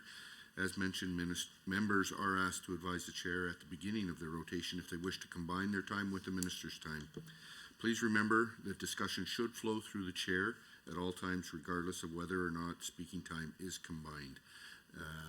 Deputy Chair Goring, I believe you're on next. Yes, thank you, Mr. Chair. Minister, as I see you're now open to going back and forth, I would propose that perhaps we could do that for this section of time. Are you open to doing that? As you witnessed, when we taking different approaches, it takes longer time to find the right answer there. So I like to go back to the 5-minute block time again and monitor how that goes, and perhaps we'll change again. It's very disappointing, Minister. I was hoping to be able to go back and forth and have a question-answer response rather than. You work on that. I would love that. I'm open to that. I'm hearing you are not. 5 minutes block time for this round, and we'll continue to evaluate as we move Thank you, forward. Minister. So when we talk about numbers, I think that you made very clear in your response to my last round of questions that numbers don't lie. And so I would like to point out in page 29 of the business plan, in your opening remarks and all throughout your comments, you talk about the importance of arts, yet I see the targets for participation in the arts and sports have been drastically reduced. For the arts in particular, the UCP seemed content for the arts to continue operating at half of what it used to. For reference, in 2018, 2019, 76% of Albertans reported that they attended some form of arts activity. Now, fast forward to this business plan, and I'd like to note that the target, the number, is 34%. I would like you to identify why this black and white number is so low, why the target that you've proposed in your budget is 34% as opposed to the 76% that was targeted in 2018, 2019 under our government. I think that the numbers here speak volumes. It's very clear that this is a very low target, and I would like you to explain why this has seen such a reduction. And I'm very concerned that this is the number that you're talking about supporting. You talked at length about supporting artists in outcome number 1, yet there's nothing indicating that the arts sector is being supported. When you talked about the arts, you referenced film quite significantly in their success, yet the projects that you spoke to didn't fall under the culture file. They fell under previous ministries, not related to the culture file. So I would like to hear how you are specifically targeting the arts that your ministry is responsible for, Minister. When we talked about numbers, you spoke about the increase in the grants, yet when you look clearly at the numbers on page 59 of the main estimates, I would like to draw your attention to 2.3, which is the Community Initiatives Program. There is, in fact, a decrease in that budget line item, despite you saying that the numbers don't lie and show an increase. That number shows a decrease. So I would like you to articulate that decrease and why. I'm very pleased that you mentioned the CCVO and Karen Ball, because they have been incredibly fierce advocates for the nonprofit sector. I'm hopeful that when you reference the great work that they do, that you're also aware of the significant asks that they have asked of this government when it comes to supporting the nonprofit sector, and the report that they've released talking about the crisis that the nonprofit sector is in. They identify the ongoing significant needs of Albertans and what they see through the nonprofit sector, from things like food provision, basic needs, settlement, senior support, sports and recreation, arts and culture, entrepreneurship, environmental health, and more. We know that this sector employs over 285,000 people in Alberta, and I'd like to point out, Minister, that despite not having a status of women ministry, that this sector has 78% employed being women. that is a significant number, because when this sector was crushed by COVID and the lack of supports and resources that were put in place, that had a very significant impact on women. Thank you, Deputy Chair Goring. That concludes the 5-minute segment of question. Minister, you have about 4 minutes and 44 seconds to respond. Thank you, Mr. Chair, and thank you, Deputy Chair, for your question. 5 minutes come by very fast, so I will quickly get to some of your the questions for your answers. Let me address this one first. For the performance metrics that you're saying why we're not going higher. There's one issue that we all know is fact, is COVID. COVID has significant impact over our museum facilities for visitation and so on and forth. You know, despite the current great momentum we are seeing, you know, we're still trying to catch up from where that used to be. The department has gone through a very vigorous process in establishing the matrix of how we measure those and how we get back to the full scale. I'm going to ask my Deputy Minister, Mr. Smith, to articulate even further details about the process and how we came with those matrix numbers that you are asking for. Thank you, Mr. Chair. Yeah, the process that we undertake to develop our performance metrics is based off of information that we receive from the sectors that we serve, the programs that we provide, and data that's available to us through a number of sources, such as the Statistics Canada cultural survey that is undertaken. And so, you know, it allows us to set standards and performance measures and indicators that focus on the progress that we see in each of those ministry outcomes, but not individual objectives. We also, as the minister alluded to, the impact of COVID was quite significant in a lot of our sectors, and we've seen that through our survey of Albertans, that participation levels in the years that were affected by COVID directly due to health restrictions was quite significant. And so that is reflected in our current performance metrics that are represented in our business plan. Yeah. Thank you. I will quickly get on to another question before we run out of time. The CIP that you mentioned, about $700 less. If you pay attention, CIP and CPAF, we come together as community grant, has a overall 17% increase. If you want to break down that way, CPAF got 30% increase, and CIP currently rests as 20 million. So out of a 20 million, 700,000 difference there is a small administrative balancing book exercise there. So if you talk about the community grant, it's a 70% increase overall for both programs. If you break down when received, CPAF received 11.5 million increase, CIP for 700,000 adjustment. So to me, it's an internal program administration part, doesn't represent a policy direction. The policy direction is very clear. It's a significant increase for the community funding grant. Let me see how much time I have left. 1 minute and 30 seconds. Okay, let me get on to another question about, you talk about CCVO again and continue to advocate for more than what we currently put forward for. Let me tell you this, you know, I think you and I probably share lots of passion in this, because I see when I talk about my budget, you keep nodding. There's lots of points that we are on the same. Except the part I want you to recognize, when you mentioned about food, shelter, sector salary, and so on and forth, I'm with you, but be mindful. This is only culture we're talking about, a piece of the overall pie.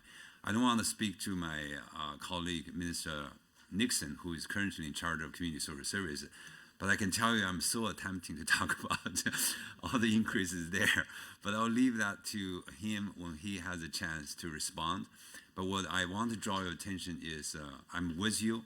We're doing our part of share here by significantly increase our community funding part. For the food, shelter, salary, and whole list of others, I know he's announced a whole bunch of those already, but more is through him is probably the right approach for that. hopefully that give you the answer that you're looking for. So I see I got 30 seconds left. I'm going to yield my time on the 5 seconds. Thank you, Minister. And members, at this time, we will take a 5-minute break. And when we resume, we will have a 10-minute block with government members asking questions and answers. The time currently is just about 10:50, so we'll be back in 5 minutes.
Okay, thank you, members. We will call the meeting back to order, and we go with a 10-minute block with 5 minutes of questions from the government caucus.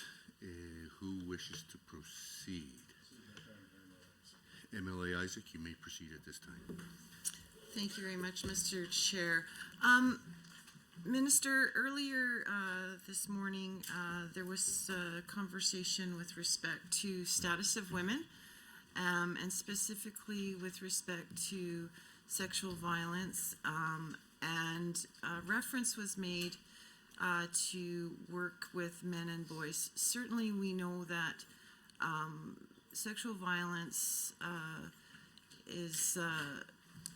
comes from a culture that enables it, and I would be interested to hear from you what specific programs that the ministry is supporting with respect to working with men and boys to address sexual violence and specifically the culture that leads to it.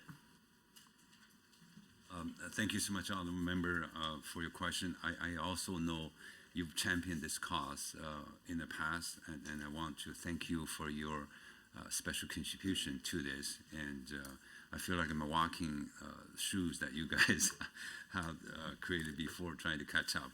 But thank you for your passion for that. Regarding to this particular question about involving multi-genders, men and women, all supportive to the domestic violence and gender-based violence prevention, you are absolutely right.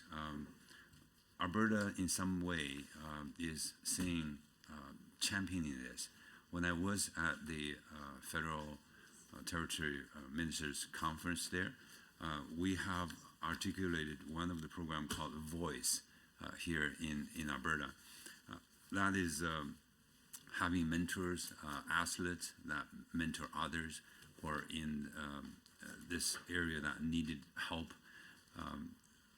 We piloted a program called The Voice, has received so much positive response from our community.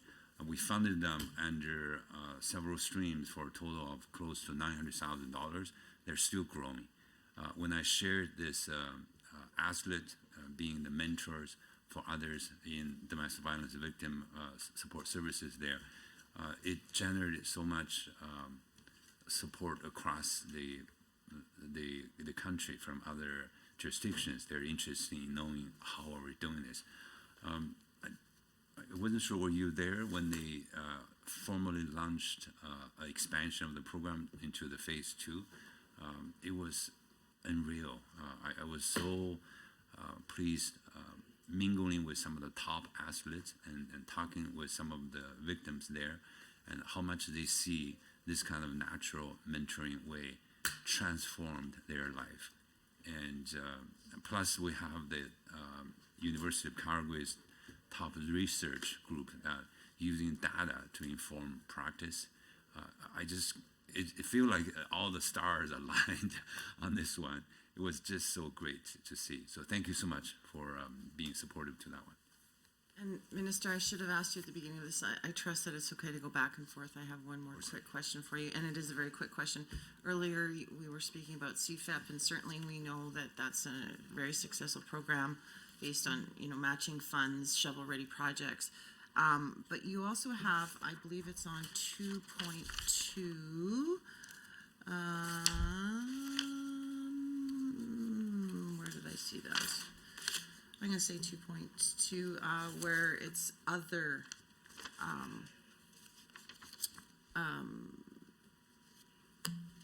sorry, I've just lost my, other initiatives. I think it's 2.2. And it's funding for up to 1 million. I just wonder if you could, line 2.4, sorry. I'm just wondering if you could please expand on that, what types of projects this funding is going to be supporting, and why it's important to increase funding to the other initiatives line item. Thank you, Honourable Member. The other initiative program for 22-23 is targeted for 2.2 million under the budget, and that one is a support for large initiatives Okay, let me, got the right page here. For instance, the one we mentioned earlier about rural sexual assault services initiative, that came from this kind of funding stream. It wasn't there before, but it was a cutting edge pilot meeting a real needs in the community, and we had to start from scratch. But let me tell you that the success of that pilot led to this budget providing $1 million base funding moving forward. So other initiative program is designed in such a way that you can, beyond the ongoing support for existing programs, you're not cutting something off in order to support a new initiative. So that's how that works. I hope that makes sense. That's very good, and thank you for that answer. And I'm going to cede my time next to my member colleague to my right. Thank you, Member Isaac. I have a couple of questions, Minister, and thank you so much for being here today. My first question will likely come as no surprise. It is focused around large sporting events and their economic impact on our province. I can see under section 7.4 of your budget, it discusses grants to support sport organizations. I'm not 100% sure whether funding for large sporting events falls under this category. If it does, that's good. If it doesn't, you can correct me when you answer. But if it does, I do see that funding for this category has increased by about $8 million this budget, or the equivalent of 35%, which is quite significant. I know you yourself and myself have had many conversations about the importance of these large-scale events to Alberta's economy, primarily in my region of Banff-Kananaskis. Events like the FIS World Cup for cross-country and Alpine World Cup and the IBU Biathlon World Cup, which we just welcomed back to our province after nearly losing our A license thanks to the upgrades of the Nordic Centre in Canmore. So I see these events every year. I know that you've been to a couple of them with me and seen firsthand the importance of maintaining them in the province. And I do see, again, that the funding is increased under this budget. So just from a tourism perspective, recognizing the importance of what I believe are these events to our province's economy and putting them on the map internationally. My first question is just whether or not this funding increase, again, under 7.4 of your budget, is projected for sporting events or any bids in the coming years. Thank you, Honourable Member, for your good question. I know you're such a champion for Banff, Canmore, and the area there. Not only for tourism, but for sports. I know you and I both attended the FIS Downhill World Cup, and we had many discussions of how we can continue support the major events, part of our ministry and our province for that one. So I'm with you. I'm with you on that one. We have people saying, Minister, it's great. We have finally got our economy back. We have higher income. We have, good economic indicators. But at the end of the day, it's the quality of life that we all want. So that speaks of we need to continue support for sports events, particularly the one that when you mentioned about major events that put our province to the world stage. So we're committed to that one in terms of continued funding for that. Back to the budget part, you see we did have 35% increase for that $8 million sports and recreation components of that.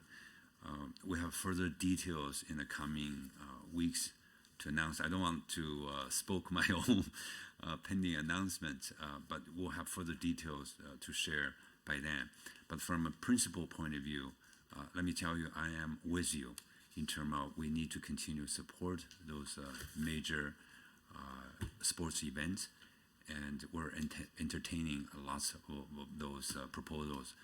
Try to find out the best that can give us the maximum return, not only on economic factors, but also from a overall sense of community.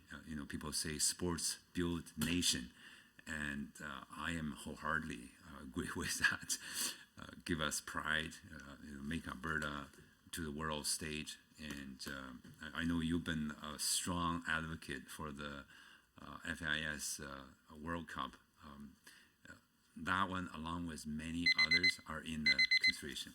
Minister, we now move to the official opposition caucus for a 10-minute block. MLA Irwin, you may proceed. Thank you so much, Chair. I assume we can continue with shared time, Minister? I'm going to venture this shared time. Just say if I can have enough time to find the answer. Here we go. Let's give it a try. Okay, thank you, Minister. Truly appreciate it. So, this is going to be an opportunity for me to repeat a couple of my questions, just because we weren't Right now. 5 minutes. Each individual has up to 5 minutes to speak. 5 minutes. Okay. Thanks. But in combined time, it just back and forth, and typically the questions will be shorter, answers will be shorter. Perfect. So I will use this opportunity to repeat a couple of my questions, only because we didn't have a chance to get to all of them, but because we're sharing, I'll try to keep them a little bit more brief. But so I appreciate you, your ADM providing a little bit more information on gender-based violence. What I'm not clear on is exactly what the program's name is. So if you can add a little bit of detail on that. What was the name of the program, perhaps to the ADM? What was the name of the program that is supporting rural sexual assault survivors? I was listening, I just didn't catch what it's called. That one I can tell you. Okay. It's the we abbreviate it as SAS, but it's a Rural Sexual Assault Support Pilot Program. Okay, thank you. I appreciate that. Okay, so I need a little bit more clarity about what exactly your government is doing when it comes to supporting survivors of sexual and domestic violence. I'd love to hear from you how you're advocating for survivors.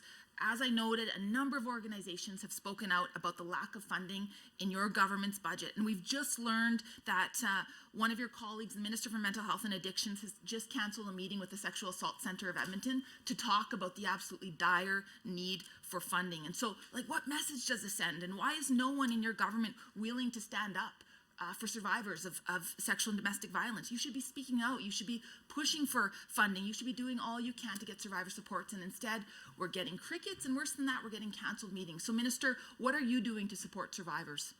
Let me respond that right away. So the commitment we have to fight for victim survivors for this is paramount.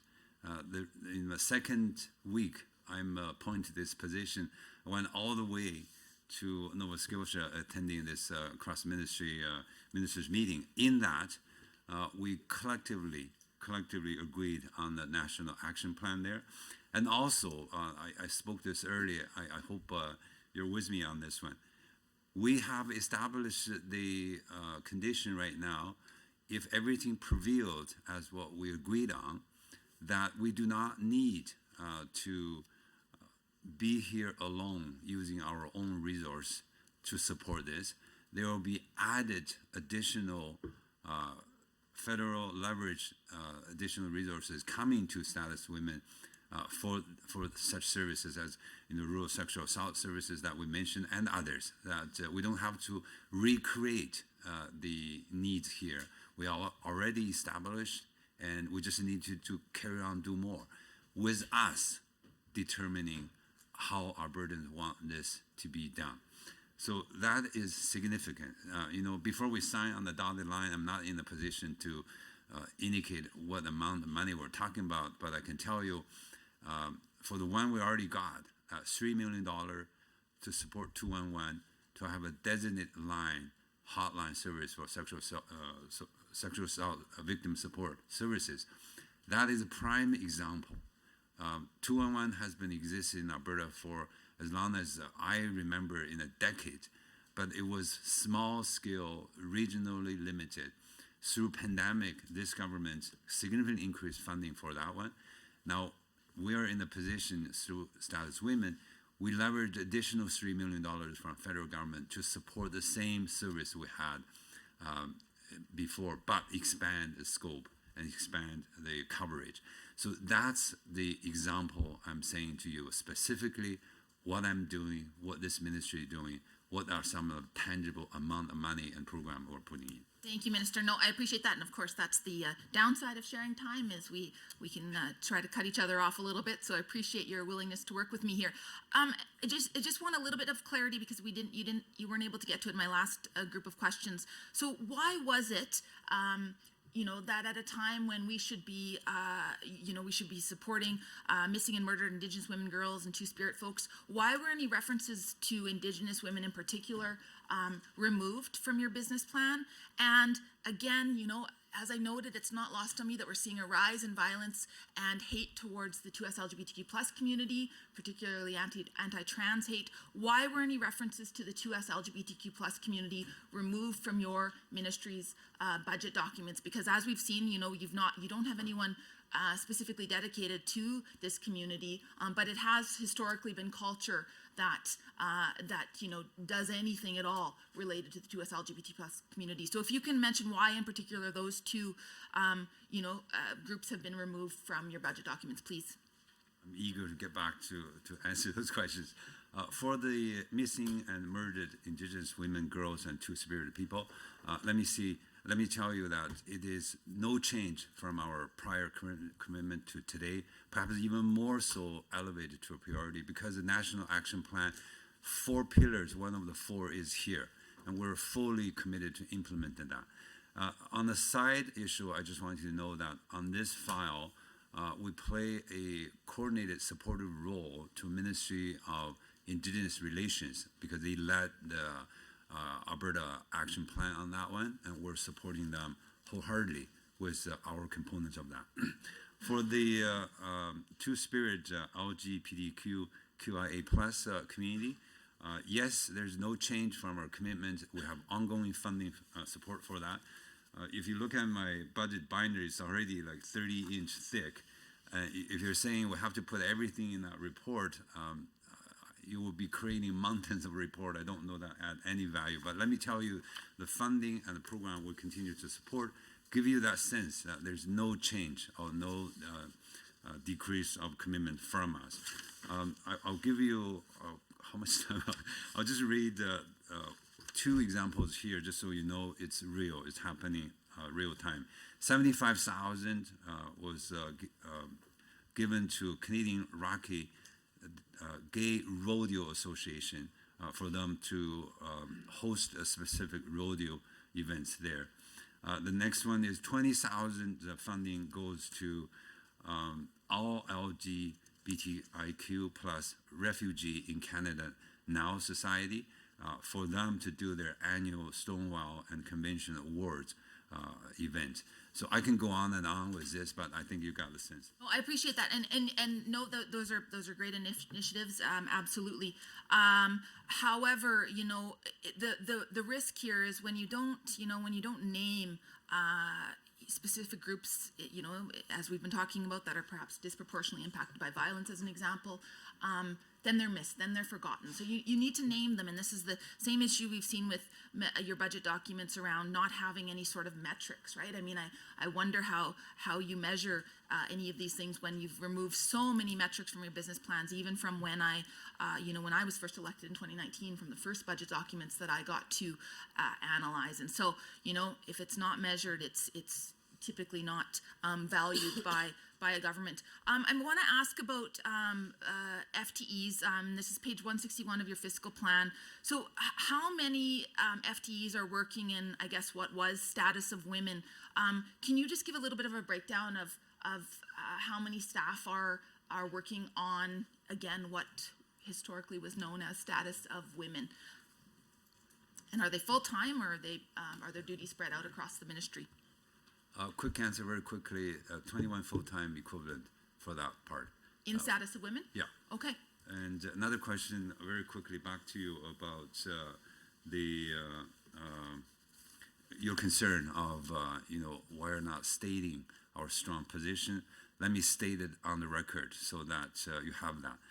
the work that we're doing will help all Albertans, regardless of sexual orientation and gender identity, feel safe, welcome, and well represented in the community, and feel free to be their authentic self. So that's our commitment, our policy that has no change there at all. If I could add a bit more to that, I just want you to know that from my prior experience having colleagues who are members of that community, for my own daughter, who has roommates and they are in this LPG community, and from my daughter's own words to me, it's an ongoing learning journey for those of us not familiar to this. And Thank you, continue to learn Minister. We now move on to the Government Caucus for 10 minutes of discussion. And I believe MLA Rosen, you are up. Yes, thank you, Chair. Sorry that 10 minutes went quicker than I expected. I wasn't ready to go again. 10 minutes. I will keep it brief because I know I've already had one question and we are running out of time, and I know other members have questions. I just wanted to follow up on our conversation about large-scale sporting events in the province of Alberta. I certainly appreciate, I know many communities across the province have appreciated the government's historic partnership in bringing these events to the province, and we certainly appreciate the budgetary increase in this budget and the commitments to consider or at least properly assess future events coming into the province to ensure we can continue bringing these events to our province and putting Alberta on the map. So, but I do just have one follow-up question to our last conversation about the impact of these events. Of course, when I talk to the organizers in my communities, they will come with their numbers and their measures and their metrics for the success of the events. But I am just wondering if your department has any internal data on the economic return on investment on the government's investment in the average large-scale sporting event. Thank you so much. This is the piece I love to talk all the time.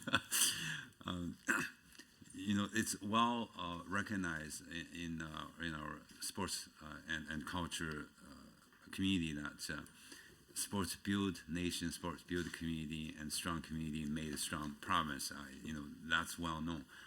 However, when you go on beyond that part, talk about specific economic numbers. I know for the FIS Downhill World Cup, when you and I were there, it was what's the word? I can't remember exactly the amount of investment on that one. It was $500,000 investment there with a net return to Alberta's economy for $25 million. When you have that kind of huge economic successful returns to our province, it's like music in my ear. I can't have enough of that. And I was talking to the organizer and asking, who are the ones buying all this?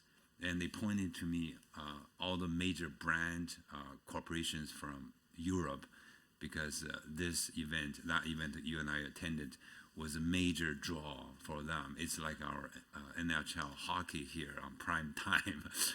I can't be more excited and satisfied when I hear that.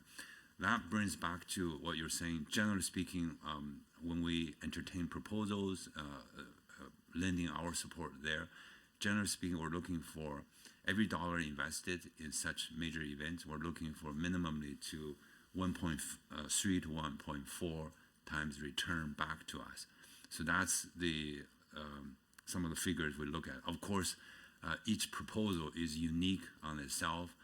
It speaks of their power, of how well they align themselves with other stakeholders, who they leverage for additional resources. Some go higher, others go lower.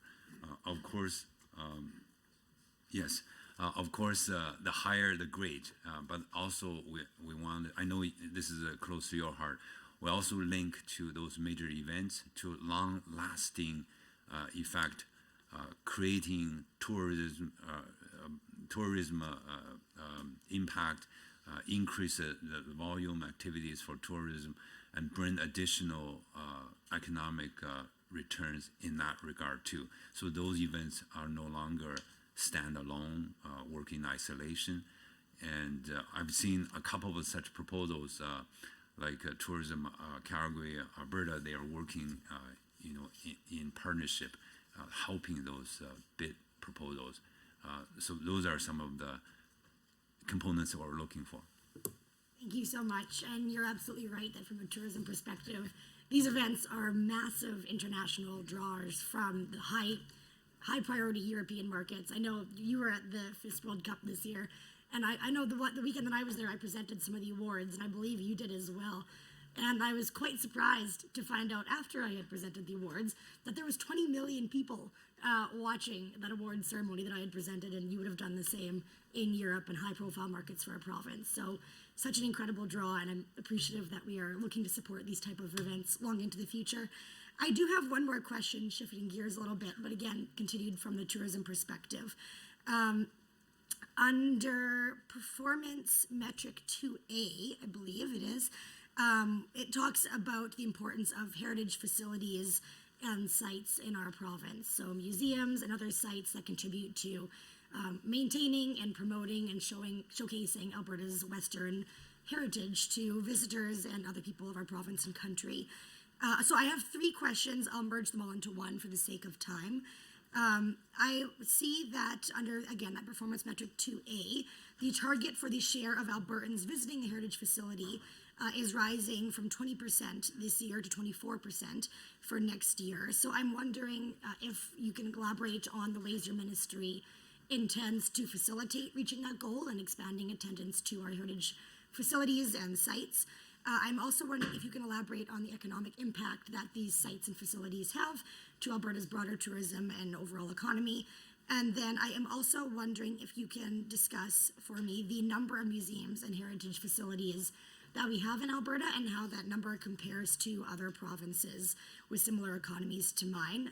And again, how the economic impact of those facilities as well compares here to other provinces across the country.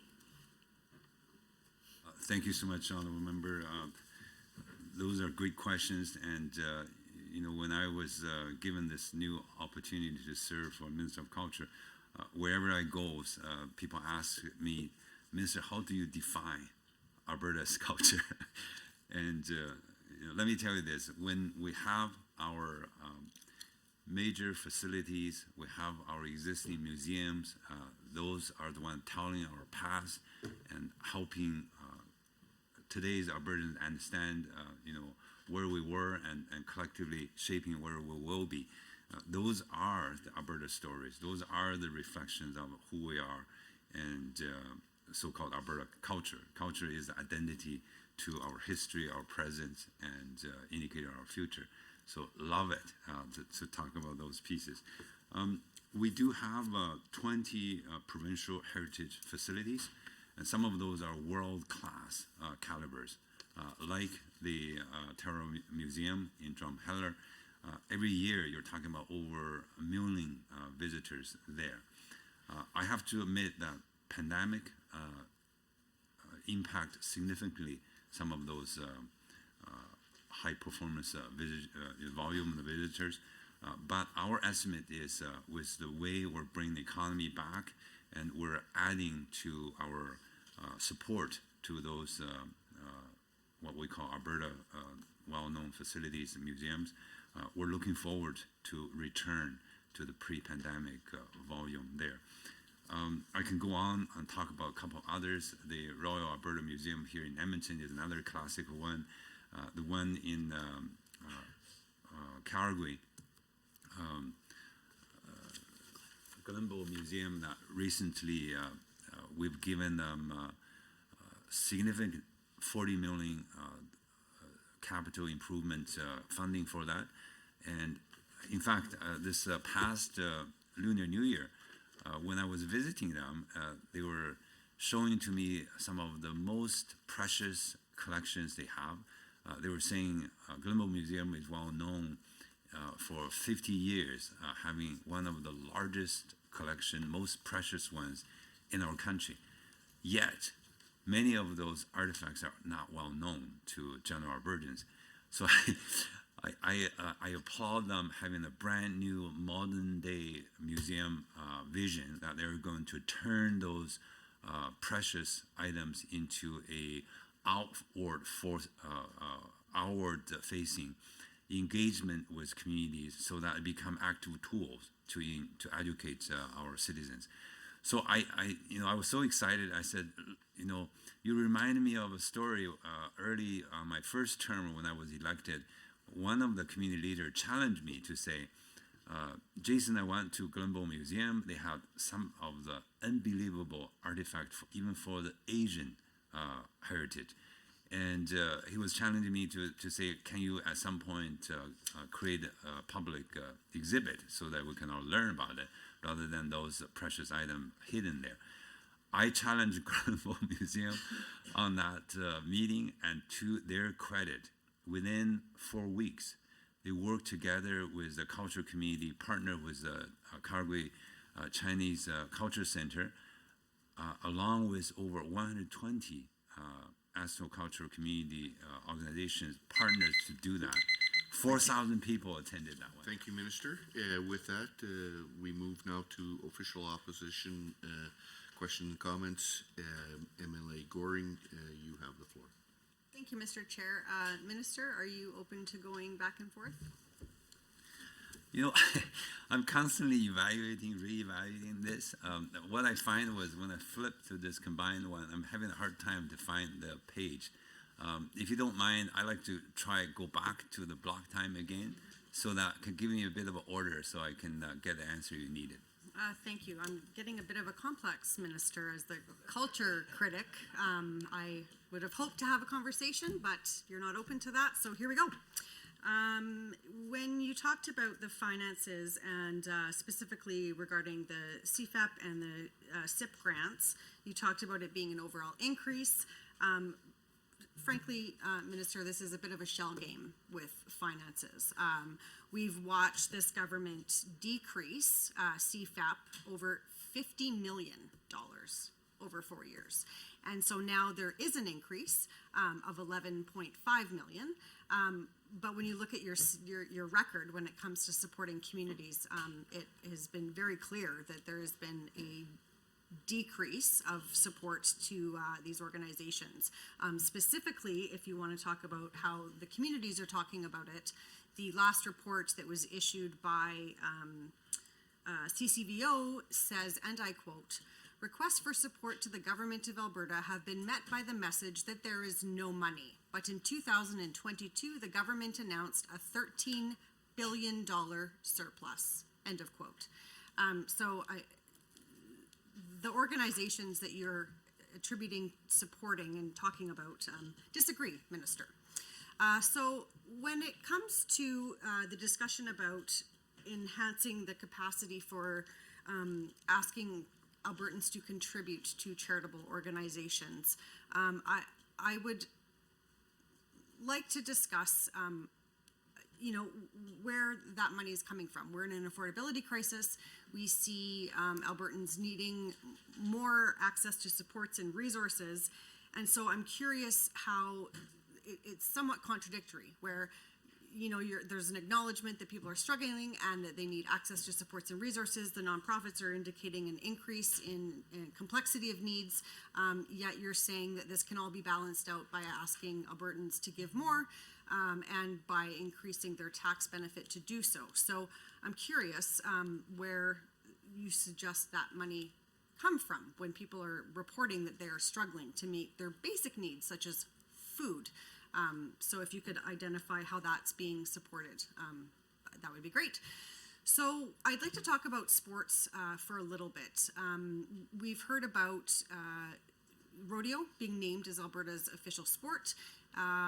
I'm curious who this was consulted with, if you could provide organizations that had input into this. I'm curious about investments being made to just general support to sports in Alberta, specifically Indigenous sport, professional sport, recreational sport, athletes with disabilities, Francophone sports, safety in sports, equity in sports, specifically women in soccer, women's hockey, women in football.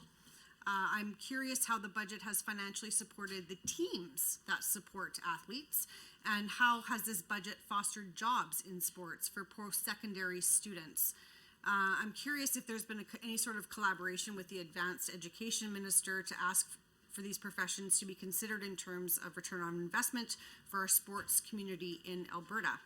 And if there's been any sort of advocacy to post-secondary by supporting students and encouraging increasing capacity by leveraging the post-secondary focus programs on sports to assist with future businesses' capacity of the industry.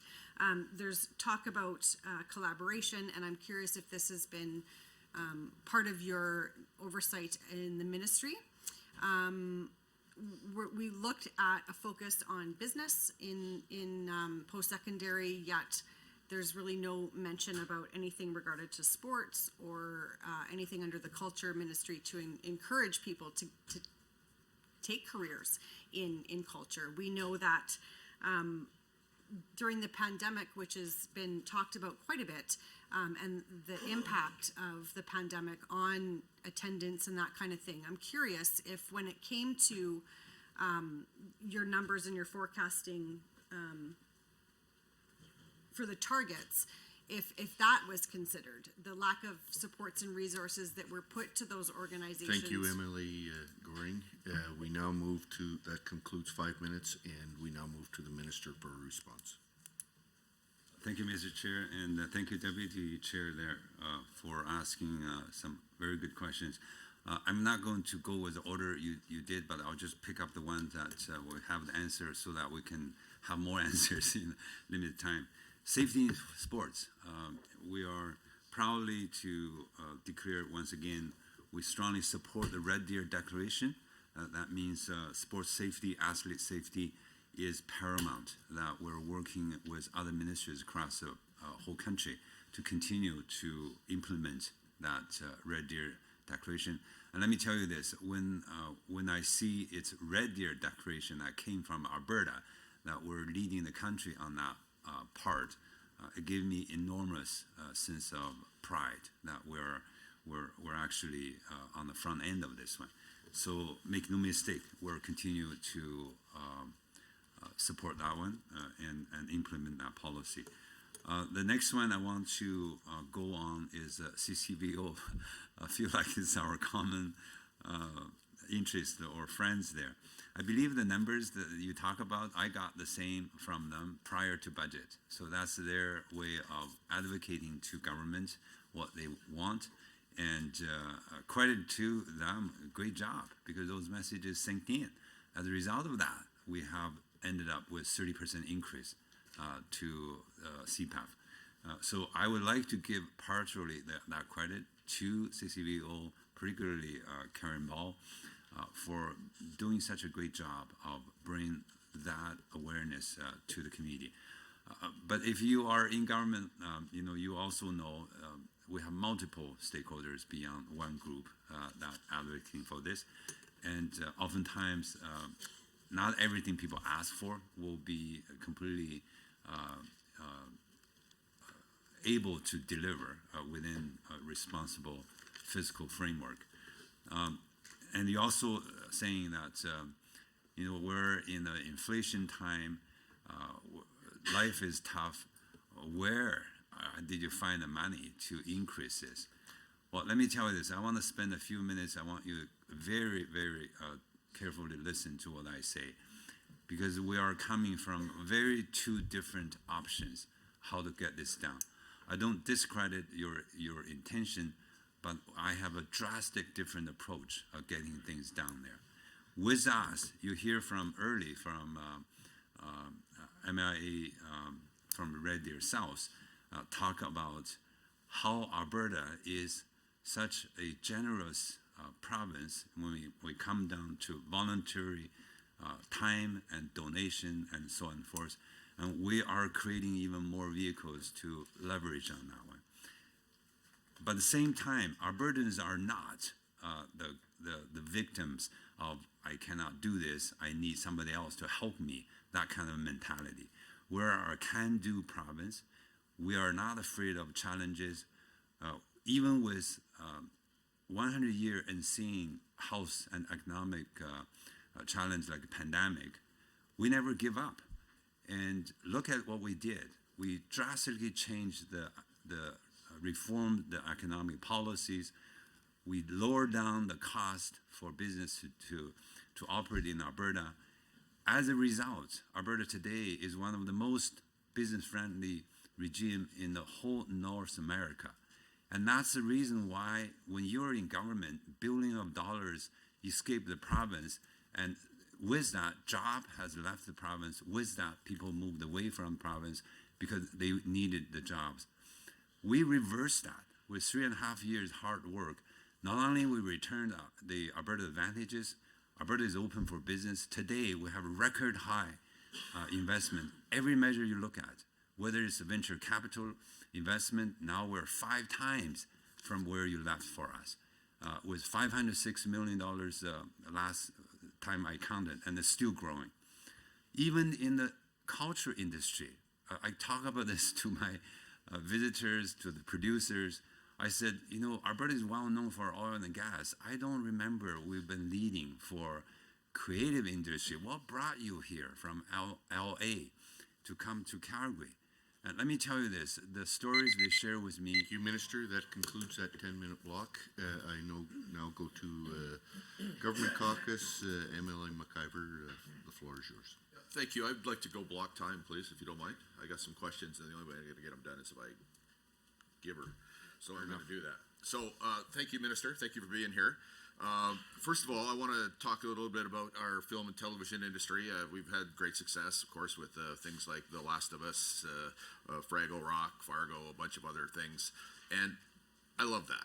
But, Minister, in key objective 1.1 of the business plan, budget 23-24 sees the Alberta Media Fund doubled from prior fiscal year to $8 million, shown on page 60 of the estimates. Can you elaborate on how that'll help support Alberta, and particularly the feedback? Listen, I think all Albertans like me share the pride in how well this industry's done since our government got here and corrected the system we use. But there are those that will say, well, you're spending twice as much money, are you going to get twice as much benefit? Okay, so I'd like that question to be answered. The outcome 1.3 states that you would like to support artists and non-profits by connecting them with philanthropy and business sectors through the Creative Partnerships Alberta program. I think that's great.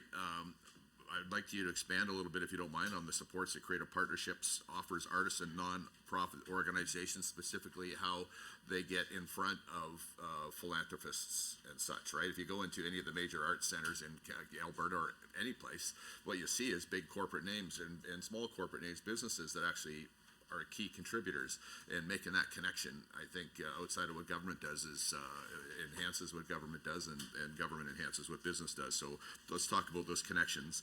And can you highlight some of the other ways in which Budget 23 supports artists in Alberta? Moving right along with my limited time. Alberta artists form the basis of cultural fabric of our province. I think we all know that, and our lives are richer for it. In key objective 2.4 on page 2 of the business plan, to ensure Alberta Foundation of the Arts places priority on Alberta artists, art and culture materials, on their funding for 23-24. How does your ministry grow Alberta's arts sector while funding for the Alberta Foundation for the Arts remains below pre-pandemic levels? And are you advocating for Alberta's artists and arts organizations? And Minister, how do we deal with our trade agreements where we're sometimes required to actually open up where we spend money beyond Alberta? How are we going to work within our trade agreements and yet still try to within those agreements favor Alberta artists to make sure that they get the benefit from our funding? So it's a tricky question, but you're the minister, so you have to answer these hard questions. And my next question is, Albertans take pride in our welcoming, diverse, and vibrant province. Outcome 2 on page 29 of the business plan states that you would like for all Albertans to have the opportunity to enjoy and benefit from vibrant, inclusive, and active communities through cultural recreation opportunities and services that enrich their lives. So, Minister, on this one, can you speak about some of the programs that your ministry offers to reach this goal, and any good results that you can point to where that program has been successful? And also under the initiatives supporting key objectives, you state, and I quote, that the provincial sport, recreation, and physical activity organizations will receive $8.5 million in operating grants in 23-24 to support these organizations in delivering safe, inclusive, and quality programs to Alberta. Can you expand on some of the ways that these funds will be used? Minister, I think it's important that that Albertans make the connection between how we're spending their money, because of course, as I think we all agree, there is no such thing as government money. It's only taxpayers' monies entrusted to the government. So we can make that connection about when we support these things that really are good for the quality of life of Albertans. How do we demonstrate to them that they are getting good value for their money? I think that I think many Albertans may intrinsically understand that, but other ones, like every dollar the government spends, have the right to say what's in it for me or what's in it for society. And of course, it's not always directly, and as a broad thing, when we educate children that aren't mine, you say, well, what's in it for me? Of course there's something in it for me, because they're going to contribute to the economy that I depend upon. And the same thing, I think, to some degree is true for arts. But I would like to hear some discussion, if you don't mind, Minister, on connecting the dots between money spent on arts and culture and all the different areas of that, and how it really comes back home for Albertans and their families. Thank you, MLA McIver. That concludes your 5-minute time. And Minister, you have 5 minutes to respond.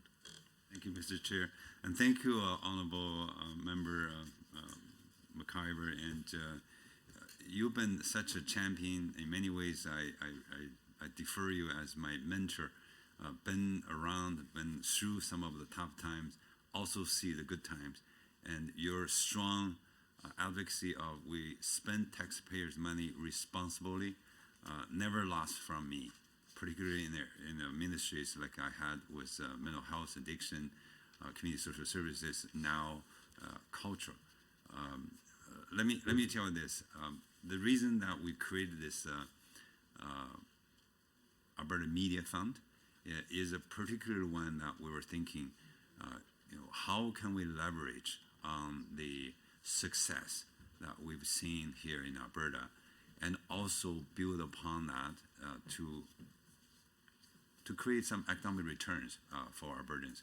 Yes, we're spending money, but I am so much appreciative to colleagues like you and others keep asking this question, what's the return? If we are spending this, what's the guarantee we're getting some returns that way? Perhaps I will share some of the successful stories, and then you will see the relevance of why we're doing this. This Alberta Media Fund was really coming from a whole list of our current initiatives, whether it's Alberta Made Production Grant, whether it's a project script development grant, whether it's post-production visual effect and digital animation grant. So we have lots of those, what I call small grants here and there. But what's interesting is when we have this unforeseen creative infrastructure's economic boom, even with the large investors, like you were mentioning about Last of Us production, when they come here, they end up hiring 80% of local people for various parts of their production. I had the honor of toured one of the sites a couple of weeks ago. It's a different production, but I'll keep their name anonymous because I didn't get their approval to share publicly yet. But the story is, whether it's from preparing the stage, taking down, making the costumes, planning for every part of a production, it's a 24/7 going. And when I asked, I said, who did you bring over here? And it's pretty expensive if you bring everything from, let's say, LA to come here. But they end up having the supervisors and the lead of each division here. By far, 80% of the rest of the people are hired here in Alberta. And if you ask them, who are those people? Those are the ones that currently involved in all the stuff I've been talking about. The small scale production, they don't make it to the big project there. But they're the one have the expertise, the interest, and everything else there. So this is where wherever we go, people are telling us, if you support those smaller ones, it actually is made in Alberta jobs, and they get direct benefit from that. And they're also the supply chain for the big project they come down here. So it's a win-win, either way you look at it. When I ask the producers, I say, what brought you here? You know, you're big shots in LA. You know, I don't know Alberta is a world point of competition that, you know, I know in the past, but I welcome you here. They say they went to Toronto, they say they went to Vancouver, and promise high, but delivers not so. They come to here, they say, you're like a hidden Jew. You made things so simple and easy here, and your tax, filming tax credit makes a huge difference in our bottom line. And your low corporate income tax is another one, and we know where we can be profit and be successful. So I asked them, I said, what do you want us to do? Those are the past policy we've done. Is there anything else moving forward with? To my amazement, they said, keep your policy. You're at the tipping point. If this kind of momentum sustained, you will be at the stage. No longer the project choose your crew who to hire to. It will be your local crew decide which project to be part of. Thank you, Minister. That concludes that 10-minute block, and we now move to the official opposition. Deputy Chair Goring, the floor is yours. Thank you. Minister, are you open to going back and forth? Let me see. So I find that even with the combined Yes one, or no? I'm missing some Yes or no? piece. I'm running out of time. Let's stay on the block one. Thank you. I want to start by just saying that your condescending comments towards me listening closely are not appreciated at all. I have been listening, and I hope that you can start this block of responses without the condescending comments. So I would just like to go back to the arts sector. Building off of what Mr. McIver is saying, I would like to clarify that your target for the number of adults attending arts activities or events by 1.2% to a grand total of 34% this year, which again, Minister, is more than a 50% reduction from pre-pandemic levels. Your objective is to achieve this is to connect artists with philanthropy. I see no other initiatives other than that for film. Artists are so much more, Minister. So my question, it looks like your ministry plans to shift more onto philanthropy, but don't expect that to be successful. So what is your message to artists outside of film who have lost their venues, their livelihoods and opportunities, and what more is the minister planning to do to keep them here in Alberta? We have watched so many artists leave the province because they've cited not feeling supported. And Minister, this is something that I would like to remind you started prior to the pandemic. We saw the outrage from artists start when this government closed Alberta Branded, which was a venue space for artists to come and share their art. And unfortunately, this government chose to close that opportunity. So, you know, we talk about COVID having an impact, and I would like to argue on behalf of artists in the province that it was in fact decisions ongoing that this government has made to not support artists. So I would like to see in this budget how you're planning to retain artists, how you're planning to work with them to stay here in the province and to be successful in Alberta. We know that in order for attraction of those industries to come to Alberta, that the CEOs of organizations need to be able to justify to the families that they're asking to move to the province that we have a thriving arts community. We want to be able to say that, yeah, if you come to Alberta, your family is going to be able to participate in incredible venues, incredible shows, beautiful arts exhibits, but we haven't seen that support from this government. We've watched them cut access to venues. We've seen venues close because there wasn't supports. We saw very restrictive funding that went out during COVID that excluded so many artists from accessing the supports that were available. So Minister, I would like clear examples of what you are doing and your message to artists that clearly identifies how you intend to support them. Because what we've seen through the actions of this government do not support your words. Artists are watching, they're paying attention to this government. They were shown very early on that this government is not in support of the arts based on decisions, based on cuts. And so I would like you to speak to the artists that are hopeful that there is some action plan in this budget from this minister that's going to actually do something that supports them in their industry, in their passion. I don't believe that there is anything outlined in this budget outside of film that supports the artists. We have incredible glassmakers. We have incredible painting. I'm wearing a ring today from a young artist who's 13 years old. She's making silver jewelry with the support of her dad. And I met her at a Community League event. The Community League saw the importance of highlighting Alberta artists and bringing them.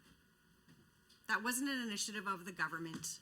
It was a Community League that saw a need to bring in young Alberta artists to be able to give them space to connect with community, to connect with people that want to support them. And I applaud our community leagues and our festivals for doing that work despite not being supported by government. So I very clearly, Minister, would like to hear on behalf of artists what your plan is. Thank you, Deputy Chair. Thank you. And Minister, you have 5 minutes to respond. Thank you so much. I'm going to skip some of the intros, go right into some of the questions.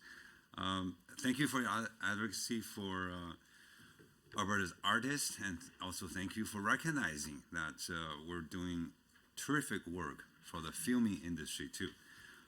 Let me tell you this. Alberta artists form the basics of cultural fabric for our province, and our lives are richer because of it. So make no mistake, our commitment to supporting our artists is strong and as reflected by our action here. In 2021, we passed the Artist Profession Recognition Act, and that one gave the milestone support for artists in our history, in our country, in our province here. Budget 2023 went even further. We committed $28 million in funding for arts, including stable funding for $25.6 million to Alberta Foundation for Arts. Budget 2023 also gave specific initiatives such as Artists in Residence program in Alberta. Let me tell you that Visit Artists in such a program is so unique, and it's made in Alberta and helping so many startup artists so that they have a year in support with us to be ready to go on the market so they can be successful that way. We also celebrate the Month of Artists as another ongoing support to artists, and we implement the Arts Professions Recognition Act in our work throughout the division of our community support there. In June 2022, Alberta Foundation for Arts launched the Arts Sector Donation Program. That's another new initiative that we supported to make sure that we capture the support there. Edmonton here, the Edmonton Citadel Theatre, another icon, hub of artists and production and their work. We supported them with $4 million capital investment for this 2023 budget. So those are tangible numbers, specific actions we're taking. I hope those resonate with you, my critique there. You talk about you want more time. Very unfortunate with this kind of formality doesn't give us the options for choices there. But I will extend to you this: our work are ongoing. My office door is open to you. I'm happy to have our own meetings, briefings when we have significant new development like this coming, and your input is going to be treated no different than the rest of community stakeholders and throughout the province in shaping and forming how this government will move forward with. So I want to thank you for your support there. Last but not least, I think you mentioned again about the performance indicator, the metrics, how we get there, why there's some fluctuations over that. Again, I'm going to ask my assistant deputy minister, Mr. Smith, to help me articulate the process and how we came with the current metrics we're measuring. Yeah, thank you, Chair. So the performance metrics related to arts, specifically the art attendance performance metrics, is developed through the Survey of Albertans that is conducted every year. So that is a combination telephone survey and online survey. Roughly about 800 people are surveyed from across the province, across many different types of demographics, and are asked the specific question of whether or not they attend an arts performance. So specifically, it speaks to adults adult Albertans who attend art activities or events in the past year. So some of the examples that were prompted in the survey are to include activities such as attending performing arts events, such as music, theater, or dance, community arts festivals, fairs, cultural performances, visual art events at galleries, studios, or art exhibitions, literary events, and attending arts talks or lectures. And then, as the minister alluded to, as was the case with the previous performance metrics, COVID obviously and health restrictions over the last number of years have impacted that. Thank you. That ends that 10-minute block. We now go to the government caucus for the last 4 minutes, well, 3.5 minutes. MLA McIver or I'm going to cede my MLA time to Allard. colleague. Thank you, Mr. Chair. And yeah, we have about 3.5 minutes, Minister, so I'll get a question, maybe two in. We've talked earlier in this session about domestic and sexual violence being an issue that our government takes seriously, and obviously all Albertans take seriously. So I just wanted you to talk a little bit about the ways that your Ministry of Culture has worked to help eliminate domestic abuse in our province. And I'll direct you specifically under the supporting initiative heading. The business plan states that your office provided $1 million in budget 2023 to expand supports for rural sexual assault survivors and survivors of gender-based violence, and to increase women's participation in Alberta's economy, including continued assistance for women pursuing careers in fields where they feel or they are underrepresented. And I think that's an important distinction as we look at what supports we can give post abuse to these women. So can you expand on how these funds will be used to affect this support? Thank you so much, MLA Allard. I admire your strong advocacy for Grand Prairie, and you and I have many discussions in the past. Thank you for everything that you've done, helping us to shape where we are today. Very quickly, back to your question about some of the initiative we're doing. The Rural Sexual Assault Services Support Program, that one, $1 million there. I've talked several times now. I trust that you already know that piece. On top of that, I also want to give you another example. We awarded $400,000 project that support cultural sensitive approach in dealing with domestic violence and gender-based violence prevention program. Partnership with SAGE and Roots House, Black community is having a very unique approach approaching this issue. I was there last week for their first year anniversary celebration. It blew my mind away how the community coming together with government addressing a very unique ways approaching this issue. So I'm pretty sure you'll share with me such a unique support program there, make a huge difference there. You also referenced about women in STEM. What are we doing here? We have specific scholarship program designated for that, to promote women to be represented in science, technology, and engineers. Traditionally, that's an area that is underrepresented. We have a scholarship awarded to 90 students last year. Each received $2,500 for that, and we're looking forward to continue to roll out that program there. How much time? 51 seconds left. I have one more successful story, if I can share with you for that. Perhaps I'll just talk through that. We are very much on top of it, helping women entrepreneurs across the province to be successful. And given the economic momentum we're having now, given that Alberta is known for a province with entrepreneurship, we need to make sure women entrepreneurs get the recognition for that. Just last week, Parliamentary Secretary Fur and myself hosted a Women Removing Barrier Conference here, partnered with Saskatchewan. It goes online across 2 provinces. I apologize for the interruption, but I must advise the committee that the time allotted for consideration of the Culture Ministry's estimates has concluded. I would like to remind committee members that we are scheduled to meet tomorrow, March 8, 2023 at 8 a.m.